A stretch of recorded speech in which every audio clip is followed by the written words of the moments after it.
አስተሳሰብ አላችሁ። ምንድነው ስላሴ? እስካሁን ድረስ የገባው ሰው የለም። መሸሻ መንገድ ከስላሴ ለመሸሽ የሚጠቀሙበት መንገድ አለ። ግን አንድ ይሆናል ልጅ ያለው ልጅ የለውም በጣም የተደናገረ የሰው ልጅ ሊረዳው የማይችል አስተሳሰብ አለ። ይሄና እስልምናን እያሰበ ክርስትና መስስ ሲያጣ ምን ይሉት ክርስቲያኖች ይህኛ ትምህርት የነብያት ምናምን የሚል መሸፈኛ መንገድ ይጠቀማሉ።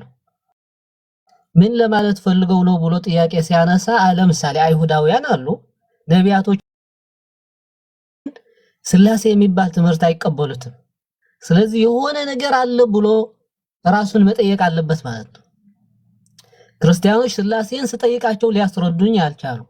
ሙስሊሞችንም አንድ አምላክ ነው ስል አይ ነው የኛ የነብያት ትምህርት ነውና ሲሉኝ ደግሞ ክርስቲያኖች አይሁዳውያን ስላሴ የሚባል አያውቁም። የአይሁዳውያን መጽሐፍ ይዘው አንድ ክርስቲያን እንዴት ነው ስላሴ የነብያት ትምህርት ነውና ና የሚለኝ? አይሁዳውያንስ ለምን ስላሴ ያላሉም ብሎ ራሱ መጠየቅ አለበት። ይሄንን ጥያቄ ሲጠይቅ እውነቱን ኢንሻአላህ እውነት ፍለጋ ከሄደ والله እስልምና እውነት ሆኖ ያገኘዋል። ይሄንን መልስ ካገኘው በኋላ ወደ ምንድን ነው የሚሄደው? ኃጢአት፣ ጸጸት፣ ተውበት የሚባሉ ነገሮች ይነሳሉ። ከዚህ በኋላ ትልቁ ጥያቄ ይሄ ጥናት ካደረገ በኋላ በእስልምና ምንድነው እምነታችን? አላህ Subhanahu Wa Ta'ala ሩህሩህ የሆነ አምላክ ነው። ኃጢአት ሰርተህ ወደሱ ከተመለስክ አምላክ ሆይ ብለህ ከለመንከው ጸጸትህ ይቀበላል። የማንም ኃጢአት በአንተ ላይ አይጭንም።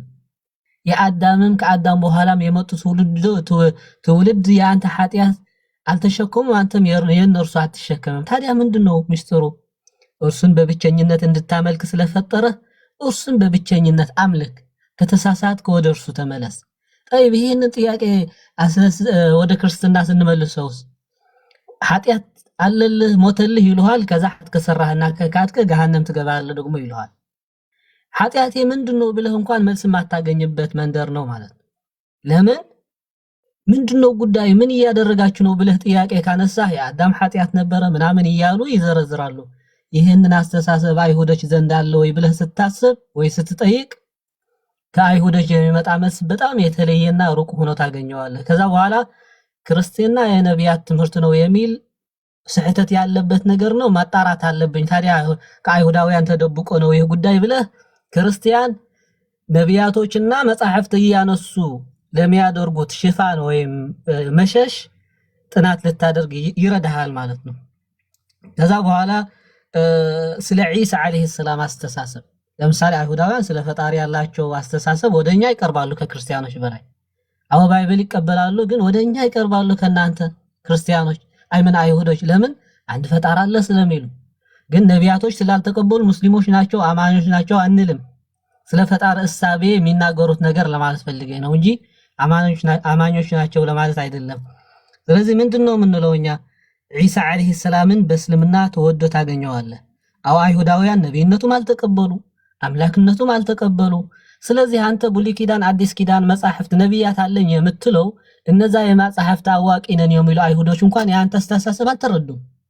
ስለዚህ የተሳሳተ ባይብል ይዘህ መጽሐፍ አለኝ የሚል ሽፋን አይጠቅምም ማለት ነው። የሆነ ስህተት ስላለበት አሁን ወደ እስልምና ስትመጣስ ያስሚን እንዳለችው ዒሳ አለይሂ ሰላም በጣም የተከበረ ነብይ ሆኖ ታገኘዋለህ። እናቱ በጣም የተከበረች ሆና ታገኛታለህ። እስልምና በጣም ደስ የሚል ነብያቶችና አምላክ የተከበረበት ሃይማኖት ሆኖ ታገኘዋለህ። አይሁዶች ደግሞ በፈጣሪ አስተሳሰብ እንኳን ትንሽ ጥሩ ቢሆንም እነ ማርያምን ኢየሱስን እነ ነብይ መሐመድን አለይሂም ሰላም ጀሚዓን እየተሳደቡና እየካዱ ታገኛለህ። ብዙ ነው ነገሩ። እንቀጥሉና አንተም ጀዛኩሙላህ ኸይር። እንደመነሻ ነው አንድ ሰው ጥናት ለማድረግ ሲፈልግ ማንሳት ያለበት።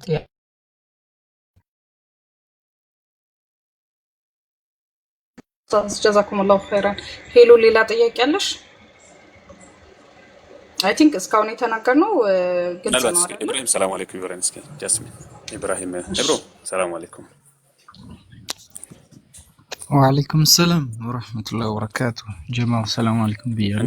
እንዴት ናችሁ? አልሐምዱሊላህ አማን ነው አልሐምዱሊላህ። አየ ማሂር ተካሽ ረዱ መሰለኝ።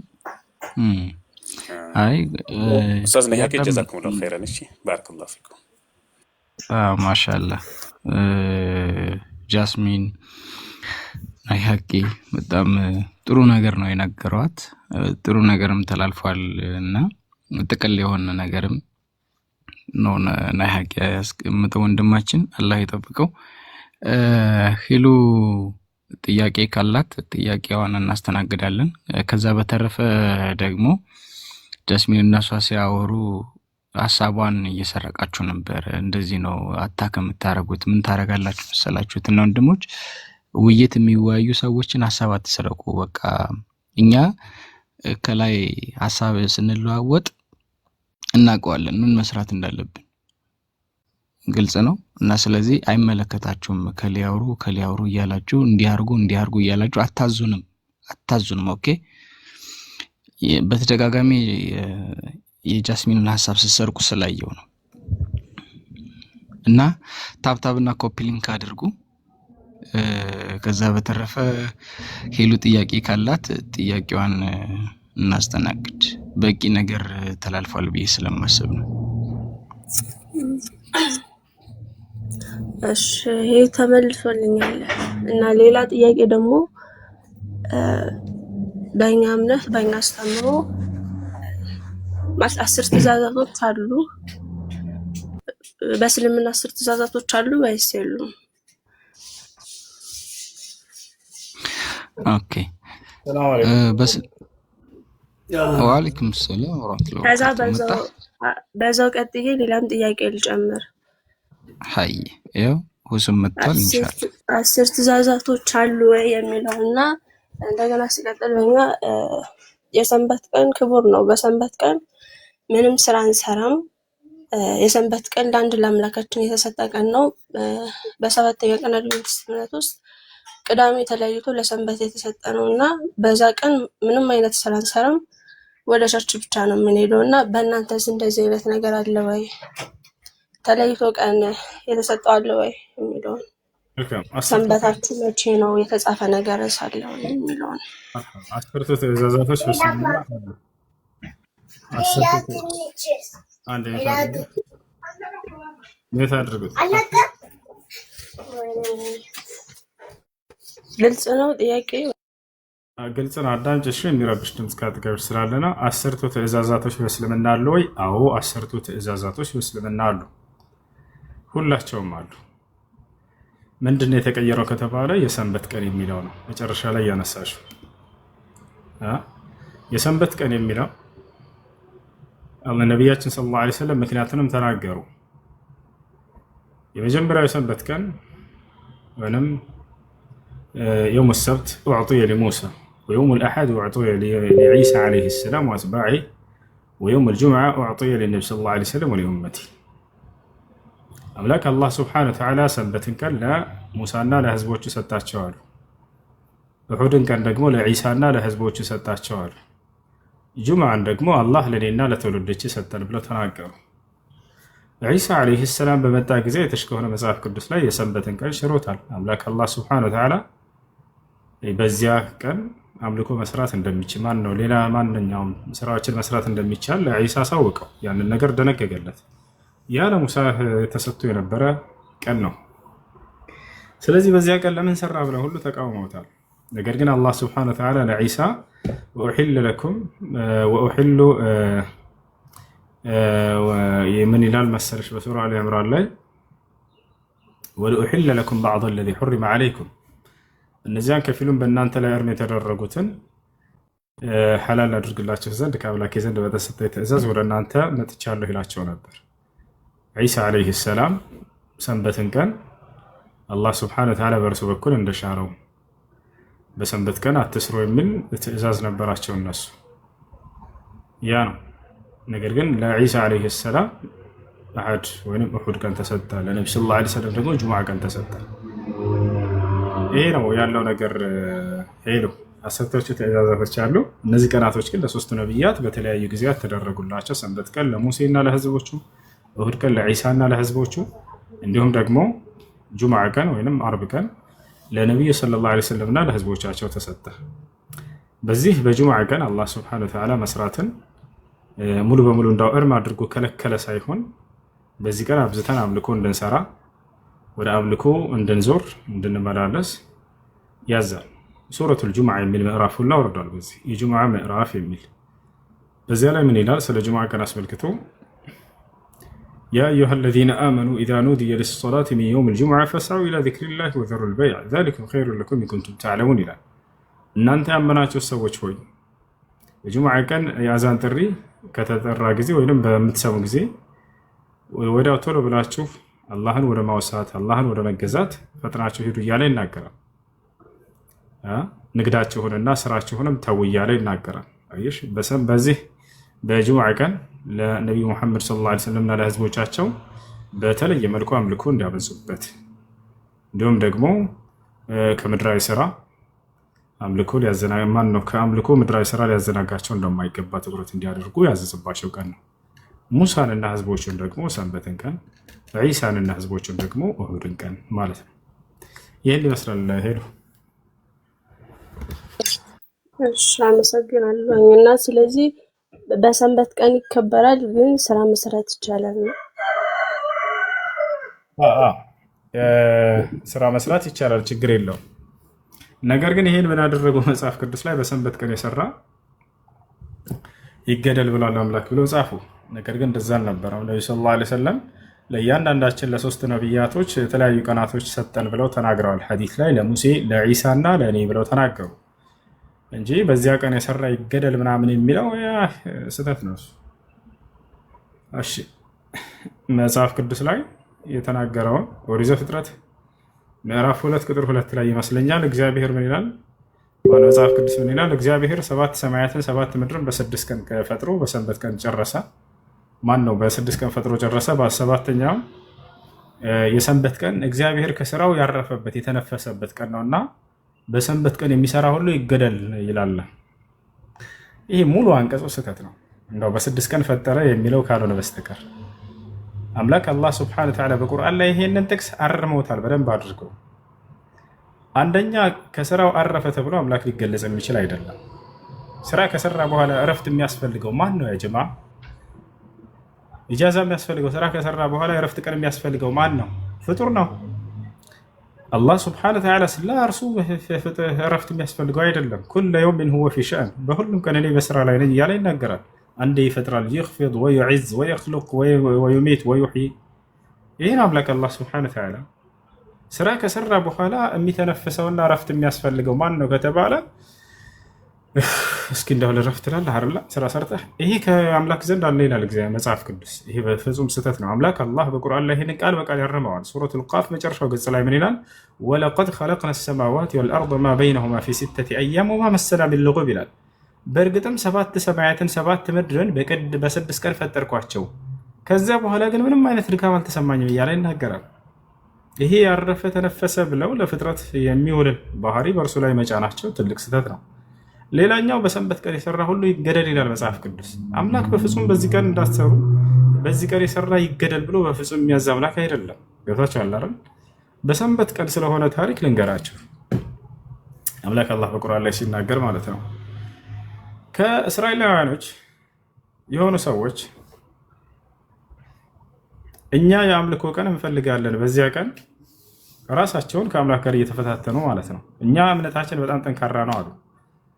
እኛ እምነታችን በጣም ጠንካራ ነው፣ አምላክ የፈለገ ቢፈትነን የማንወድቅ ነን፣ በቃ እኛ ጻድቆች ነን ብለው ራሳቸውን ኮነኑ። እነዚህ ሰዎች ማለት ራሳቸውን ከፍ ከፍ አደረጉ። በዚህ ጊዜ የፈለገውን ፈተና ይፈትናል አንወድቅም ብለው እነዚህ ሰዎች አምላክን መፈታተን ጀምሮ፣ ይህ አምላክን መፈታተን ነው። ታቻለሩ ከዚያ እንግዲያውንስ በሰንበት ቀን እንዳትሰሩ የሚል ትእዛዝ ወጣላቸው። በሰንበት ቀን እንዳትሰሩ ምድራዊ ስራ፣ ነገር ግን ለአምልኮ ብቻ አውሉት ያን ቀን ተብለው ታዘዙ። ታቻል ይሄ አምላክ ያረፈበት ምናምን ብሎ ሂሳብ የለም። ከዚያ በኋላ በዚህ ቀን አምልኮን ስሩ፣ በፍጹም ምድራዊ ስራ እንዳትሰሩ፣ ሳምንቱ ሙሉ ግን መስራት ትችላላችሁ ተብለው ተነገራቸው። የትእዛዝ መጣላቸው በዚያ በነብይ በኩል ራሳቸው ናቸው ፈተናውን የፈለጉት። ይሄን ትእዛዝ ካመጻችሁ ግን ትቀጣላችሁ ተባሉ። ያ ቅጣት ምንድነው? ይገደሉ አይደለም። ምን እንደሆነ ታያላችሁ መጨረሻ ላይ አምላክ ምን እንደሚቀጣቸው አላህ ሱብሓነሁ ወተዓላ። ከዚያ በኋላ እነዚህ ሰዎች መተዳደሪያቸው በባህር ዳርቻ ስር ስለነበር ሲኖሩ የነበረው መተዳደሪያቸው አሳ በማስረግ ነበር። አሳ ይይዛሉ፣ ይበላሉ፣ በዚያ እየሸጡ ይተዳደራሉ። الله بالقرآن سورة الأعراف لا تركاتشون يقلزاتشوال واسألهم عن القرية التي كانت حاضرة البحر إذ يعدون في السبت إذ تأتيهم حيتانهم يوم سبتهم شرعا ويوم لا يسبتون لا تأتيهم كذلك نبلوهم بما كانوا يفسقون وإذ قالت أمة منهم لما تعظون قوما الله مهلكهم أو معذبهم عذابا شديدا قالوا معذرة إلى ربكم ولعلهم يتقون فلما نسوا ما ذكروا به أنجينا الذين ينهون عن السوء وأخذنا الذين ظلموا بعذاب بئيس بما كانوا يفسقون فلما عتوا عما نهوا عنه قلنا لهم كونوا قردة خاسئين يالي ناقر عليه وتاركاتشو أن النزي سوش واسألهم عن القرية التي كانت حاضرة البحر لا كبهر دار الشاس لنبرت شوع كتما سوش سلا النزي سوش تارك تأييكاتشو اسكي محمد يالا النبي صلى الله عليه وسلم يارد الله شوال النزي هدوش هي تاركاتشو يوقعون له يقدم آياتوچاچو ከዚያ በኋላ ምን ተብለዋል? በሰንበት ቀን በፍጹም አሳ እንዳታሰርጉ ስራ እንዳትሰሩ ለአምልኮ ብቻ ውሉት ይሄን ቀን ሳምንቱን ሙሉ ግን ማስረግና መስራት ትችላላችሁ ችግር የለውም ተባሉ። ፈተናውን ማን የፈለገው? ራሳቸው አምላክን የተፈታተኑ ነው። እኛ እምነታችን ጠንካራ ነው የፈለገ ይፈትናል ከወደቀን ይቅጣናል። ከዚያ በጊዜው ባለው ነብይ ይሄ ትእዛዝ መጣላቸው። ከዚያ በኋላ ፈተና ነውና አምላክ አላህ Subhanahu Wa Ta'ala በመፈተናቸው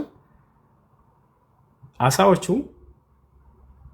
ሳምንቱን ሙሉ አይመጡም በሰንበት ቀን ብቻ ሲቀር እነዚህ ሰዎች ሳምንቱን ሙሉ ለመያዝ አሳ ይሄዳሉ ወደ ባህሩ ነገር ግን አንድ አሳን እንኳን ሳይይዙ ይመለሳሉ በቅ የሚል አሳን እንኳን አጡ በሰንበት ቀን ሄደው ሳያቸው ግን እንዳለ አሳዎቹ ይወጣሉ ገብታቸዋል ነገር ግን ተከልክለዋል ፈተና ነውና ከባድ ፈተና ነው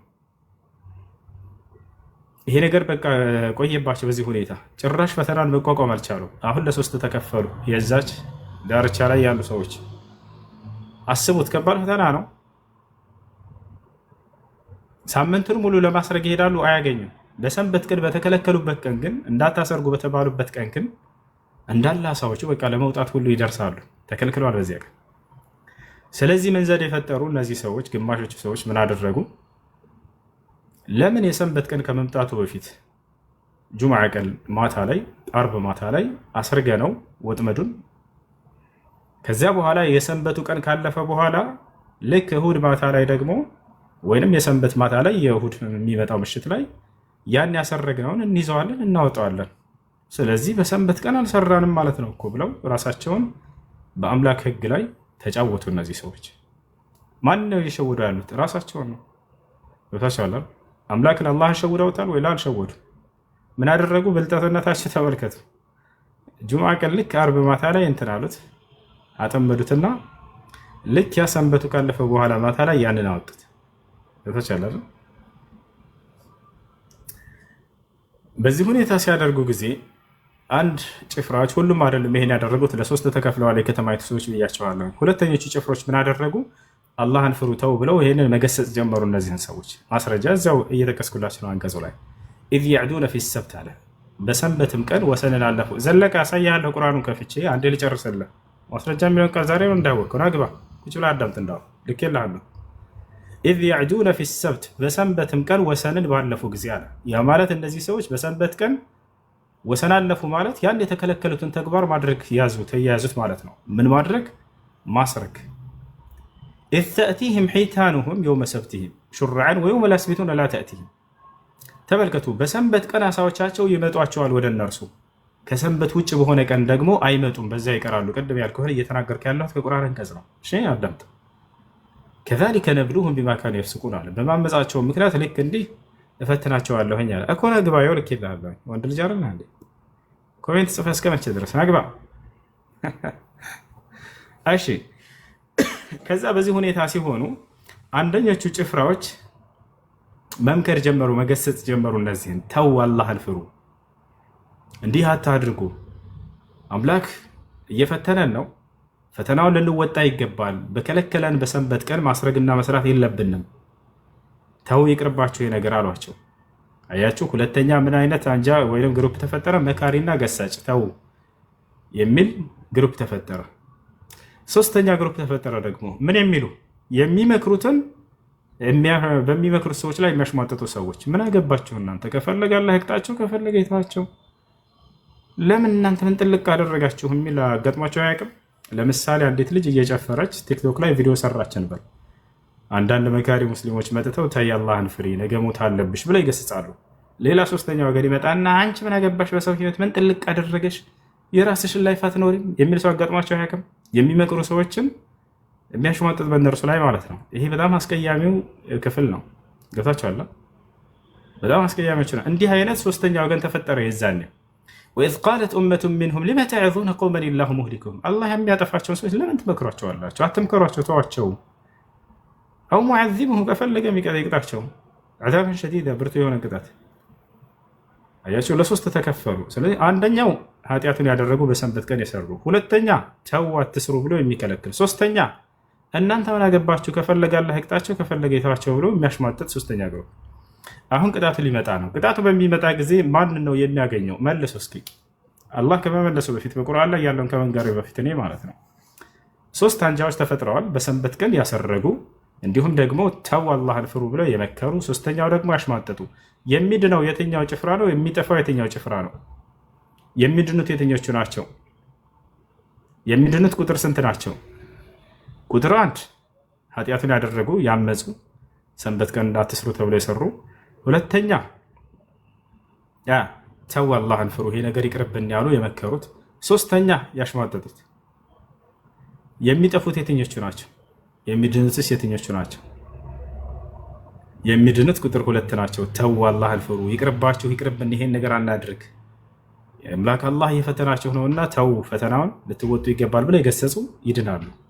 የሰሩትና ያሽሟጠጡት ግን ይጠፋሉ። ያሽሟጠጡት ለምን አልሰሩም እኮ እንዳትሉ በኃጢአቱ ላይ ስለተባበሩ ያ ነገር እንዳይገሰጽና እንዳይመከር መካሪዎችን ስላሽሟጠጡ በእነርሱ ላይ አያቸው አይደለ? ታዲያ በምን ተቀጡ ከተባለ ፈለማ አተው ዐማ ኑሁ ዐንሁ አለ አላህ። የተከለከሉትን ነገር ግን እነዚህ ሰዎች በተላለፉና በሰሩ ጊዜ ቁልና ለሁም ኩኑ ቀረደተን ኻሲኢን የተዋረዳችሁ ዝንጀሮ ሆኑ አልኳቸው አለ። ወዲያውም ዝንጀሮ ሆኑ። ወዲያውም ምን ሆኑ? ዝንጀሮ ሆኑ። እነዚህ ሰዎች ሙፈሲሮች ያስከትለው ሲናገሩ ምን አሉ? ልክ ጠዋት እነዛ ደህናዎቹ ሰዎች አማኞቹ መልካሞቹ ከቤታቸው ወጥተው ማለዳ ላይ ሲጠብቁ አንድ የሚወጣ ህዝብ የለም። ሁለቱም ጭፍራዎች ተቀሰፈው በቃ ወደ ዝንጀሮነት ተቀይረዋል። የት ናቸው ብለው ሲፈልጉ ቤታቸው ሲሄዱ እንዳለ ወደ ዝንጀሮ የተቀየሩ ሆነዋል። አላህ ወደ ዝንጀሮ ቀይሯቸዋል። በቃ እነዚህ ይህን ታሪኩን ማስረጃ ስትሉ የነበሩ ሰዎች ላሳያቸው አውጥቼ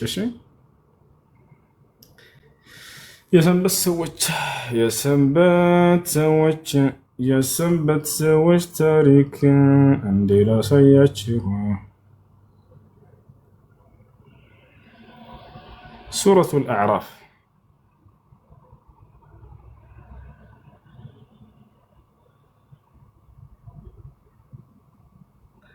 አንድ 163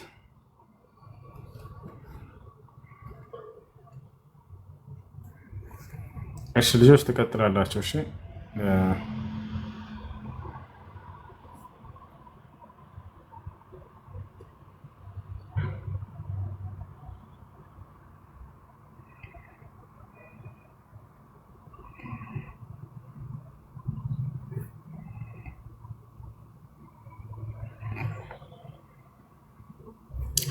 ያ ነው። ከዚያችን ከባህሩ ዳርቻ ከነበረችው ከተማ በቅዳሜ ቀን ወሰን ባለፉ ጊዜ በሰንበታቸው ቀን አሳዎቻቸውን የተከማቹ ሆነው በሚመጡላቸው ጊዜ የሆነውን ጠይቃቸው ይላል። እንግዲህ ሰዎች የሚኖሩት የት ነው? ከባህሯ ዳርቻ ነበር። ከባህሯ ዳርቻ ይኖራሉ። ገብቷቸዋል። እነዚህም ሰዎች በሰንበት ቀን በተከለከሉበት ቀን አሳዎቻቸው ተከማችተው ይመጡላቸው ነበር። እንዳልኳችሁ በሰንበት ቀን ይመጣሉ። አሳዎቻቸው የተከማቹ ሆነው በሚመጡላቸው የሆነውን ጠይቃቸው። ሰንበትን በማያከብሩበት በሌላኛው ቀን አይመጡላቸውም። እንዳልኳችሁ ከሰንበት ውጭ በሌላኛው ቀን አንዲት ቀን አይመጣም። በዚያ ቀን መስራት በሚፈቀድላቸው ጊዜ፣ በሰንበት ቀን ግን አሳዎቹ ይመጣሉ። በቃ ያዙኝ እስኪል ድረስ ማለት ነው። ከዛሊከ ነብሉሁም ቢማ ካኑ የፍስቁን አለ አምላክ አላህ። እንደዚሁ ያመፁበት በነበሩት ምክንያት እንሞክራቸዋለን፣ እንፈትናቸዋለን አለ። አሁን ሁለቱ ጭፍራዎች እነዚህ ናቸው። ከእነርሱም ከፊሎቹ ህዝቦች አላህ አጥፊያቸው ወይንም በብርቱ ቅጣት ቀጫቸው የሆኑትን ህዝቦች ለምን ትገስጻላችሁ ባሉ ጊዜ አለ። አሁን እነዚህኞቹ ለምን ትመክራላችሁ? ለምን ትገስጿቸዋላችሁ? ከፈለገ አላህ ያጥፋቸው፣ ከፈለገ ይተዋቸው እያሉ የሚያሽማጥጡት አካሎች ናቸው። ከእነርሱም እንዲህ ያሉ እንዳለ እየገለጸ ነው። ባሉ ጊዜ ገሳጮቹ ደግሞ እነዚህ መካሪዎቹ ሶስተኛቸው ወገኖች ወደ ጌታችሁ በቂ ምክንያት እንዲሆንና እነርሱም ሊከለከሉ ብለን ነው አሉ።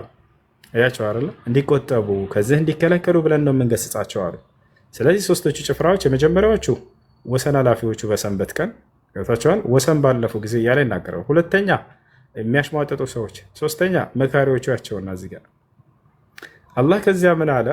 በእርሱም የተገሰጹበትን ነገር በተው ጊዜ አለ። ያ ማለት በሰንበት ቀን አታስርጎ የሚለውን ማለት ነው።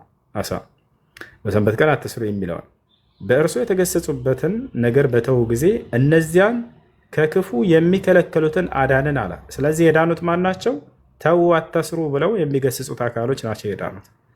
እነዚያንም የበደሉትን ያምፁ በነበሩት ምክንያት በብርቱ ቅጣት ያዝናቸዋል። ሁለቶቹ ጭፍራዎች ተቀጡ። በምንድን ነው የቀጣቸው? ከእነርሱ ከተከለከሉት ነገር ይቅርታ፣ ከእርሱም ከተከለከሉት ነገር በኮሩ ጊዜ ያ ማለት ባመፁ ጊዜ ለእነርሱ ወራዶች ዝንጀሮ ሆኑ አልን ሆኑም አለ። ያሰላም አምላክ አላህ ሱብሓነሁ ወተዓላ የተዋረዳቸው ዝንጀሮ ሆኑ አላቸው። እነርሱም ወዲያው የተዋረዱ ዝንጀሮ ሆኑ ማለት ነው። ማንኞቹም የተከለከሉትን ነገር ያመፁት አካሎች እና በዚያ በአመፅ ላይ ያገዙት አካሎች በሀሳብ ማለት ነው። ይህን ይመስላል ታሪካቸው። እሺ ይሄ ወታለች መሰለኝ ኢብሮ አለ ናይ ሐቅ ልክ እንዲሁ ደግሞ ያስችናለች። ተጀማላችሁ ቀጥሉ። ባረከላሁ ፊክ ብሩክ። ግን ከመሄድህ በፊት እንትኑን ክሊል አድርግላቸው። ከዚህ በፊት አሁን ይሄ ወደ ዝንጀሮ ተለወጡ ነው የሚለውን ከሆነ ሰው ጋር ሳወራ ስለዚህ የሰው ልጅ ከዝንጀሮ ነው የመጣው የሚለው ምናምን ነገር ብለው እንትን ብሏሉ እና እንደዛ እንዳልሆነ በዛውም ያስረዳቸው። እሺ የሰው ልጅ ከዝንጀሮ ነው የመጣው ብሎ የሚያስብ ካለ የሰው ልጅ ከአደም ዓለይሂ ሰላም ነው። ታዲያ እነዚህ ተራብተው ተባዝተው አድገው ወይ ከዛ በኋላ አብዱላህ ብን አባስ ታላቁ ሙፈሲር ሲናገር አላህ ስብሓነሁ ወተዓላ አንዲትን ትውልድ ወደ ሌላ ነገር ከቀየራት እንድትራባ አያደርጋትም፣ በዚያውም ያጠፋታል። ለመቀጣጫ ይሆን ዘንድ ነው በዚያው ወደ ሌላ ነገር ቀይሮ ለተወሰነ ጊዜ የሚያቆያቸው እንጂ ወዲያው ይጠፋሉ፣ የሚራቡ አይሆኑም ከዚያ በኋላ። እሺ ብሩክ ጥያቄ አለ? ሰላም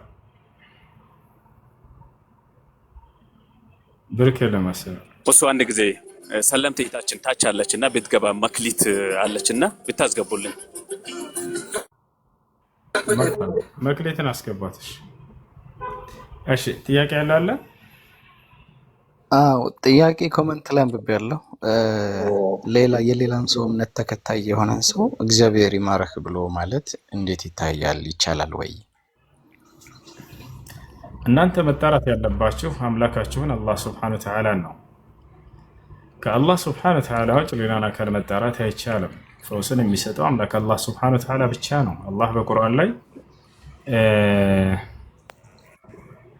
ምን ይላል? ኢብራሂም ዓለይሂ ሰላም ታላቁ ነቢይ ወኢዛ መሪጡ ፈሁወ የሽፊን አለ። በምታመም ጊዜ የሚፈውሰኝ እርሱ አምላኬ አላህ ነው አለ።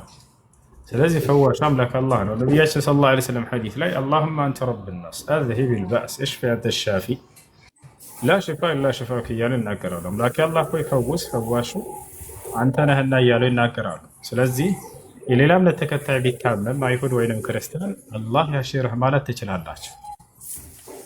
አላህ ያሽረው ማለት ትችላላችሁ። ከታችኋል ምድራዊ ጸጋን አላህ ሱብሓነሁ ወተዓላ እንዲሰጣቸው ወይ ከዚያ መካከል አንደኛው ጤንነት ነው። ከቻልክ እንዳውም ዱዓ ማድረግ ብቻ ሳይሆን አሳክመው ሁሉ ታሞ ካገኘው ብታሳክመው ችግር የለውም ማለት ነው። ይህ ነው የታመመን ክርስቲያን ብታሳክሙ፣ የተራበውን ክርስቲያን ብታበሉ፣ አላህ እንዳሽረው ዱዓ ብታደርጉለት ችግር የለውም። ነገር ግን እርሱ የሚያመልከውን አካል ጠርተህ ጸሎት ማድረግ ይህ ክህደት ነው፣ አይሆንም፣ አይቻልም። ላ ይድዓ እሺ የታመመውን አላህ አፍ ያድርገው። ሌላ ሄሉ ጥያቄ አለሽ? ጨርሰሽ ነው ወረድሽው? ሁሱ ሰላም አለይኩም። አለይኩም ሰላም። ትላንትና ጠየቅኩት ጥያቄ ማለት ነው፣ አልጨረስክልኝም ነበር እና ሰው በዚህ ዘመን ነው ያልኩ። ያኔ ሰው ሞቶ ይነሳል ወይ ስልህ አሁን የሆነ አካባቢ ላይ የሆነ ሰው እያለ እና ሞቶ ተነስቶ ነው ምናምን ይላሉ። ውሸት ነው። እና ቀብር የሆነ የቀብር እንትን ካዩ ይሄ ሰው ተነስቶ ነው ምናምን ጥሩ ስራ ይሰራ ነበር ይላሉ። እና መካ ላይ ታይተዋል ምናምን ይላሉ። እና ግን እኮ ሰውየው ሙስሊምን ቢሆን ሰላት ራሱ አይሰግድም ነበር። ውሸት ነው። ውሸት ነው። እዚህ ዓለም ከሙታን የተነሱት ነቢያቶች የነቢይነት ማስረጃቸው ይሆን ዘንድ ሙታንን የማስነሳትን ተአምር ተሰጥተው ነበር። የዛኔ ነው የተነሱት። ይወታቸዋል። ብዙ ተነስተዋል ከሙታን ተብለው የተነገሩ አሉ። እሱ ሁሉ ስህተት ነው። ለምሳሌ ከዚያ መካከል ከተነገሩ ስህተቶች መካከል ኢየሱስ ክርስቶስ ሞቶ ተነስተዋል የሚለው ነገር አንደኛ ትልቁ ስህተት እዚህ ዓለም ላይ እሱ ነው። ሲነሳ ያየው አንድም ሐዋርያ የለም። ውሸት ነው። አንድ ሐዋርያ እኔ ኢየሱስ ሲነሳ ይቻለሁ ብሎ የሚናገር ደፍሮ የለም። መጽሐፍ ቅዱስ ላይ ሙሉ ከኦሪት ዘፍጥረት ድረስ ብትሄዱ ኢየሱስ ክርስቶስ ሲነሳ ያየው አንድ ሐዋርያ ምስክር የለም። ነገር ግን ተነስቷል ብለው በግድ ጽፈዋል። ሁሉም ከዛ በኋላ ሰው ተነስቷል እያለ ይናገራል። ለምሳሌ ታስታውስ ከሆነ የዛሬ 2 ዓመት ከምናምን 3 ዓመት አካባቢ ስልጤ ላይ አንድ ህፃን ልጅ ከሙታን ተነስቶ ነው ተብሎ ሲዘዋወር ነበር ሁሉ ሶሻል ሚዲያ ላይ። ማንም ያስታውስ? እንደ ሙዚየም እኮ አንድ ቤት ራሱ ዘግተውበት ትዝ ይለኛል። ይሄ ልጅ ከሙታን ተነስቶ ነው ተብሎ ወላሂ እየተወራ ነበር። እኔ በጣም በሶሻል ሚዲያ ላይ በጣም እንትን ተብሎ ማለት ነው። ስልጤ ሀገር ላይ ከሙታን ተነስቶ ነው ይሄ ልጅ ምናምን ተብሎ ማለት ነው። ሞትን ድል አድርጎ የተነሳ ሰው ምናምን እየተባለ 3 ቀን ከነቢቱ ምናምን ምድር ላይ ቆይቶ ይሄን ሰው አሁን አምላክ ሊያደርጉት ነው ወይንስ ምንድን ነው ሰዎች ከሰሙ እያልኩ እኔ ሁሉ ብዙ ይሄንን ነገር በጣም ደንግጬ ነበር። ከዛ በኋላ ሞትን ድል አድርጎ ከተነሳ አንድ አካል የአምላክነት መገለጫ ነው ሚዛን ነው ብሎ ያመኑ አሉ ክርስቲያኖች። እንደዚህ ብሎ የሚያምኑ እስካሁን ድረስ በቃ ሞቶ ከተነሳ አንድ አካል አምላክ ነው አምላክ ነው። ለዚህ ምስክሩ ምንድን ነው? ኢየሱስ ክርስቶስ ሞቶ ለመነሳቱ ሲነሳ ያየው አለ ወይ? ሐዋርያቶች ላይ የለም። እሺ የአምላክነት ሚዛን ነው ብሎ ያስተማረው ማን ነው? መሞትን የአምላክነት ሚዛን ያደረገው ማን ነው? መሞት እኮ የፍጡርነት መመዘኛ እኮ ነው። ምክንያቱም እኔም አንተም አንቺም እንሞታለን። ይሄ የፍጡርነታችን መገለጫ ነው። ገብታችኋል አይደል? እንደው ተነሳ በሚለው ብንሄድ እንኳ ኢየሱስ ክርስቶስን ማን ያስነሳው?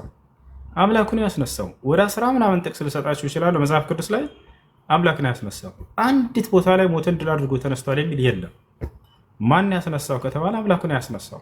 ገብታችኋል አይደል? ይህ ነው 72 እያለ ይጽፋሉ። 72 ሚስት ገነት ውስጥ አንደኛ ውሸት ነው፣ ضعيف ነው ሐዲሱ። አንዴ ሁለተኛ 72 ሚስት ማግባት በጀነት ውስጥ ኢየሱስ ክርስቶስን አምላክ ያደርገው ገብታችኋል?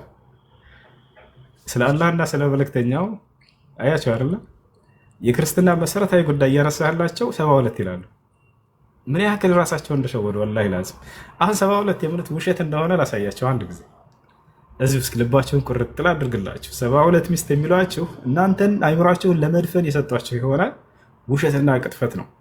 አሁን በማስረጃ አውጥቼ ላሳያችሁ። በገነት ውስጥ ሙስሊሞች 72 ሚስት ያገባሉ የሚሏችሁ ውሸት እንደሆነ ማስረጃ የታችሁም እንደማትቀበሉ አላህ ሙስተዓን። አሁን አውጥቼ ላሳያችሁ ክርስቲያኖች። ያው ምንጩን ይዛችሁ ራሳችሁ ሄዱ ክርስቲያኖች። ሙስሊሞች በገነት 72 ሚስት ያገባሉ የሚለው ሐዲስ እዚህ ይገኛል። ያው ምን ይላል መሰላችሁ? ቃለ ነቢ ሰለላሁ ዐለይሂ ወሰለም ማ ሚንኩም ሚን አሐድን يدخله الله الجنة إلا زوجه الله عز وجل 72 زوجة ከእናንተ አንድም የለም አላህ በገነት ውስጥ በሚያስገባው ጊዜ 72 ሚስት የሚያጋባው ቢሆን እንጂ ይላል። ሐዲሱ ያው ضعيف ውሸት የሆነ ሐዲስ ነው የሚሰጧችሁ። ምክንያቱም ሄዳችሁ እንደማታጣሩ ያውቃሉ ዲያቆኖቻችሁ። ምንም እንደማታጣሩ ሄዳችሁ ያውቃሉ።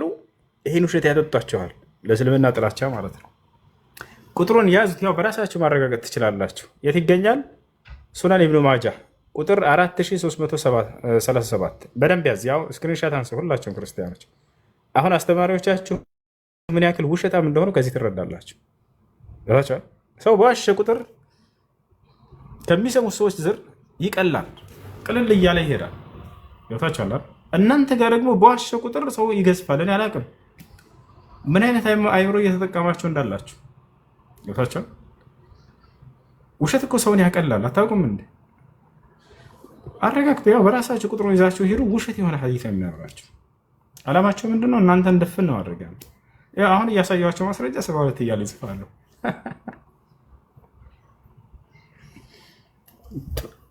አላህ ይመስገን። እና ኢየሱስ ክርስቶስ የክርስትና እምነት መሰረት ምንድነው? ክርስቶስ ከሙታን መነሳቱ ነው። ጳውሎስ ሲናገር ምን አለ?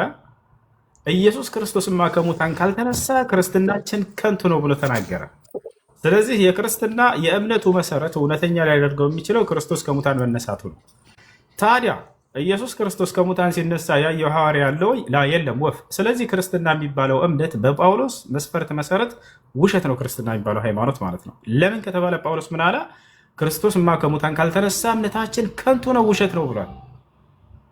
ሂደን ኢየሱስ ክርስቶስ ሲነሳ ከሙታን ያየው ሐዋርያ ያለው ወይ ብለን ስንጠይቅ የለም መጽሐፍ ቅዱስ ላይ አለ የሚል ካለ መግባት ይችላል። ስለዚህ ክርስትና የሚባለው እምነት ስህተት ነው። በጳውሎስ ምስክር ኢየሱስ ክርስቶስ ሲነሳ ያየው የለምና ክርስቲያን ካለ እዚህ መመለስ ይችላል። ኢየሱስ ክርስቶስ ከሙታን ሲነሳ ያየው አንድ ሐዋርያ ምስክር የለም። ሂዱና ጠይቋቸው መምህሮቻችሁ ቦታቸዋል። አንዲት ቦታ ላይ ኢየሱስ ክርስቶስን ከሙታን ሲነሳ ያየው የለም፣ ወላሂ የለም ብዬ ነው የማግራቸው። ሰላም አለይኩም። እሱ ወአለይኩም ሰላም ወራህመቱላሂ ወበረካቱ። ጥያቄ ነበረኝ። ታናሽ እህቴ ናት፣ የኔ 14 ዓመቷ ነው እና ስለ እስልምና ያለውን ነገር እኔ ባለኝ እውቀት አስተምሪያት ምናምን እሷ ሻሃዳ መያዝ ትፈልጋለች። ግን አንድ ጥያቄ ጠየቀችኝ። የሰንበት ተማሪ ናት፣ 14 ዓመቷ ነው እና ሂጃብ መልበስ ምናምን በእሷ ላይ ግዴታ ይሆንባታል እንዴ? ያኔ ቤተሰቦቻችን ይሄን ነገር አያውቁም። እሺ፣ በእሷ ላይ አደጋ ሊያደርስባት የሚችሉ ከሆነ እስልምና መቀበሏ እነዚህ ሰዎች ቢያውቁ ችግር የሚፈጥሩባት ከሆነ አምነው የሚቀበሉ ከሆነ የዛኔ ሂጃቧን ትለብሳለች። አምነው የማይቀበሉና በእርሷ ላይ ይህንን መስለማ ካወቁ ችግር የሚፈጥሩባት ከሆነ የግዴታ ሂጃቡን መልበስ አይጠበቅባትም። ነገር ግን የተለመደ የኢትዮጵያዊ አልባሳቶች አሉ ከሂጃብ ውጭ የሆኑ ያ ግን ሙሉ ሰውነትን የሚሸፍን ይሆን። ቤት ውስጥ ከሆነች ችግር የለውም እናቷ እህቷ ምናምን ከሆኑ። ወደ ውጭ ስትወጣ ግን የዛኔ ቢያንስ ሙሉ ሰውነቷን የሚሸፍን ልብስ ትልበስ። የግዴታ ሂጃብ መሆን አይጠበቅበትም። ሂጃብ አስሉ እንደ ቀሚስ ምናምን እንደዛ ቀሚስ ምናምን አሁንም እንደዛ ነው የምትለብሰው። የሰንበት ተማሪ ናት። ግን አባታችንም እናታችንም ይህን ነገር አያውቁም። እንኳን የሷን የኔንም መስለም አያውቁም። ግን እኔ አሁን ወደ ኢትዮጵያ ሄጄ ካገኟት ከኔ ጋር መኖር ስለምጀምር ችግር የለውም። ግን እስከዛው ሂጃብ ሳትለብስ ብትቆይ ችግር አለው የሚለውን ችግር የለውም፣ ትችላለች። ችግር የለውም። እንዳልኩት ሙሉ ሰውነትን የሚሸፍን ልብስ ለብሳ ሂጃብ ባይሆንም ሌላ የተለመዱ የሀገራችን ከእምነት ጋር የማይገናኙ የሆኑ ኖርማል ልብሶች ሙሉ ሰውነትን የሚሸፍን የሆነ ልብስ ትልበስ። ሂጃብ መሆን አይጠበቅበትም። ያ ማለት ሂጃብ ብሎ ማለት አስሉ መሰረት ራሱ ሙሉ ሰውነትን የሚሸፍን ማንኛውም የልብስ አይነት ነው። እሺ፣ ሌላ ደግሞ የራሴ ጥያቄ አለኝ። የራሴ ጥያቄ ምንድነው? የጀነት በሮች ለረሱል ካልሆነ አይከፈቱም አይደለም? ረሱላችን ወደ ጀነት ከመሄዳቸው ወይም ከመሞታቸው በፊት የነበሩት ነቢያት ህዝቦች ያኔ ጀነት ውስጥ አልገቡም ነበር ማለት ነው? እሺ፣ ጀነት መግባት ለሁለት ይከፈላል ከሞት በኋላ። አንደኛ ሰው እንደሞተ ወዲያው ወዴት ይሄዳል ከተባለ በነፍሱ በሩሑ ወደ ጀነት ይሄዳል። የቀደሙትም ነቢያቶች ሁሉና አማኞቻቸው ሙስሊሞች ወደ ገነት ናቸው። ሙስሊም ከሞት በኋላ ወዴት ይሄዳል? ቀጥታ ወደ ገነት። ገብታችኋል? ነቢያችን ሰለላሁ ዐለይሂ ወሰለም ሐዲስ ላይ አርዋሑል ሙእሚኒነ ፊል ጀና አሉ። የሙስሊሞች ነፍስ በገነት ትሆናለች ብለው ተናግረዋል። ከዚያ በኋላ ስጋው በቀብር ውስጥ ይኖራል። የቀብር ህይወት አለበት። ከስጋው ጋር ነፍሱ ትኖራለች። ነፍስ በሁለት መንገድ ትሆናለች ብዬ ከዚህ በፊት ተናግሬያለሁ። አንደኛ በገነት ውስጥ ትኖራለች። ሁለተኛ ከስጋ ጋር የቀብር ህይወት ዓለሙል በርዘኽ ላይ የቀብር ጸጋን እያገኘች ትኖራለች። ገብታችኋል? ያን ከይፍያውን አላህ ሱብሓነሁ ወተዓላ ነው የሚያውቀው። በዚህ ሁኔታ ይሆናል። ነገ የትንሣኤ ቀን ግን ሰዎች ከቀብር ከተነሱ በኋላ ደግሞ በስጋም በነፍስም በሙሉ ማንነቱ ሰው ወደ ገነት ይገባል። የዛኔ ማለት ነው። የዛኔ በሚገቡ ጊዜ ሰዎች በስጋቸውም ከነስጋቸው እስከዛ ድረስ በስጋ አይገባም እንዳልኳቸው በስጋም በነፍስም ሆኖ በሚገቡ ጊዜ የትንሣኤ ቀን ነቢያችን ሰለላሁ ዐለይሂ ወሰለም ናቸው ቀድመው መጀመሪያ ገነት የሚገቡት። ይሄ ነው። እሺ ሌላኛው ጥያቄ ደግሞ ምድር የነቢያትን ስጋ ማለት የነቢያትን ስጋ እንዳታበሰብስ ምንድነው የሚባለው? የነቢያትን እርም ሆኖባታል አይደለ? በምድር ላይ የነቢያትን ስጋ እንዳታበሰብስ። ነቢያችን ሰለላሁ ዐለይሂ ወሰለም የነቢያቶች ስጋ አፈር አይበላውም። ነቢያችን ሰለላሁ ዐለይሂ ወሰለም ቃል በቃል ሲናገሩ ኢነላህ ሐረመ ዐለል አርድ አን ተእኩለ አጅሳደል አንቢያ፣ አላህ በምድር ላይ እርም አድርጎባታል የነቢያትን ሰውነት እንዳትበላ። የነቢያት ሰውነት አፈር አይበላም። እሺ እንደዛ ከሆነ ያኔ የነበሩት 124,000 ነቢያት የነሱ ሁሉ የሞቱት በሞቱበት ቦታ ከተቀበሩ ያኔ የነሱ ሬሳ እንዳለ በምድር ላይ አልበሰበሰም ማለት ነው? እንዴት ነው ይሄ ነገር? የቀብርን ህይወት ከይፍያውን አላህ ሱብሓነሁ ወተዓላ ነው እርሱን የሚያውቀው። ሰውነታቸው አፈር የሚበላው አይደለም። የሁላቸውም ነቢያቶች ለምሳሌ ሰው ያ ነቢይ አቃጥለው ሊገሩት ይችላሉ። ገብቶሻል አይደል? አመድ ሆነ እኮ እንዴት ይገኛል? ያንን ከአላህ ሱብሓነሁ ወተዓላ ይሰበስበዋል፣ ሰውነታቸውን ያስገኘዋል። የቀብር ዓለም አላህ ሱብሓነሁ ወተዓላ እንዲኖሩ ያደርጋል። ለምን እንስሳት አይበላው? ለምን ውሃ ውስጥ ሰምቶ በዛው አይቀርም? ገብቶሻል አይደል? በምን ሁኔታ ይሆን አላህ ሱብሓነሁ ወተዓላ ከዚያ በኋላ ያስነሳዋል። ይሄ ነው። ይሄ ትምህርት ለክርስቲያኖች አዲስ ነው። የለማ መጽሐፋቸው ላይ አይገልጽም። ስለ ቀብር ህይወት አንዲት የሚናገር ቦታ የለም። ኢስላም ግን ስለ ሁሉ ነገር ስለ ሰው ልጅ የትንሣኤ ቀን ድረስ ምን ይሆናል ሰው ምንነቱ ቢባል ኢስላም ላይ ነው መልስ የምታገኙት። ገብታችኋል አይደል? ያ ነው። ለማንኛውም ላስረዳቸው። እሺ ሰውየው አፈር ማን ነው እንስሳት በልቶት ከሆነ በእሳት ተቃጥሎ ከሆነ ምን ይሆናል ታዲያ የሰውየው አስክሬን ከተባለ አላህ ሱብሓነሁ ወተዓላ ያስነሳውና ቀብር ህይወትን ይሰጠዋል፣ እንደ እምነቱና እንደ ስራው ማለት ነው። ለዚህ ማስረጃ ነቢያችን ሰለላሁ ዐለይሂ ወሰለም ሐዲስ ላይ ሲናገሩ ከእናንተ በፊት ካለፉት ትውልዶች መካከል አንድ ሰው ነበር አሉ። ይህም ሰው ከመሞቱ በፊት ልጆቹን ምን አላቸው? ልጆቼ ሆይ አደራ ከሞትኩ በኋላ አስክሬኔን አቃጥሉትና ልክ አመድ ሲሆን አመዱን በትኑት ውሃ ላይ አላቸው። ይህን የምታደርጉትም የፈለግኩበት ምክንያት እኔ አማኝ ነው፣ ሰውየው በእምነቱ ደካማ ነው፣ ኃጢአትን ያደረገ ሰው ነው። ከዚያ እኔ ከአምላኬ ፊት በዚህ በኃጢአቴ በዚህ በረከሰ ማንነቴ መቅረብን አፍራለሁኝና አቃጥላችሁ አመድ ሲሆን በትኑኝ ብሎ ተናገረ። ይህ ስራ ውስጥ ትክክል ነው? ይሄን ማድረጉ ስህተት ነው። ከእውቀቱ ማነስ የተነሳ ነው ይሄን ያደረገው እንጂ ሰውየው ኃጢአቱ በዝቶብኛል ብሎ ንስሐ ማድረግን እንጂ አላህ ሱብሓነሁ ወተዓላ ከእናንተ የሚፈልገው ይሄን ራሳቸው እንድታቃጥሉ አይፈልግም። ነገር ግን የእውቀቱ ማነስ ይሄን ነገር እንዲያደርግ አዘዘው። ነገር ግን ሰውየው ይሄን እያደረገ ያለው ምን ፈርቶ ነው? ከአምላክ ፊት ከአላህ ፊት እንዴት እቆማለሁ በዚህ በኃጢአት የሚል ፍራቻ በውስጡ አለበት። የአላህ ሱብሓነሁ ወተዓላ ፍራ አለበት። ለታሻለ አይደል? ልጆቹም ይሄን ኑዛዜ ፈጸሙ። ልክ በሞተ ጊዜ አስከሬኑን አቃጠሉና ውሃ ላይ በተኑት አመዱን አሉ ነብዩ ሰለላሁ ዐለይሂ ወሰለም። ወዲያውም ነብያችን ሰለላሁ ዐለይሂ ወሰለም ቀጥለው ሲናገሩ ምን አሉ? አላህም የዚህን ሰው ሙሉ አስክሬኑን ሰበሰበው፣ ሙሉ አካሉን ሰበሰበውና ከፊቱ አቆመው፣ አስነሳው። ዳግም አምላክ ቻይ ነው ሁሉን ለማድረግ። ለምን እንስሳት ጅብ ቁርጥምጥም አድርጎ አይበላህም? አላህ ዳግም ያስነሳል፣ የሚሳነው አይደለም። ወማ ዛሊከ ዐለላሂ ቢዐዚዝ። አላህ በቁርአን ላይ በርካታ ቦታ ላይ ይናገራል። ዘዐመ ለዚነ ከፈሩ አን ለን ዩብዐሱ ይላል። እነዛ የካዱ ሰዎች አንቀሰቀስም ዳግም ብለው ሞገቱ። ቁል በላ ወረቢ ለቱብዐሱን፣ በጌታዬ በአላህ ስም ብላለሁ ትቀሰቀሳላችሁ በላቸው ሙሐመድ አለ። ثመ ለቱነበኡነ ቢማ ዐሚልቱም፣ ከዚያም ስትሰሩ በነበራችሁ ስራ በምድር ላይ ትመነዳላችሁ እንደየስራችሁ በላቸው። ወዛሊከ ዐለላሂ የሲር፣ ይህን ማድረግ በአላህ ላይ በጣም ቀላል ነገር ነው በላቸው አለ። አላህ በሱራ ያሲን ላይ ይናገራል በሚገርም ቃል።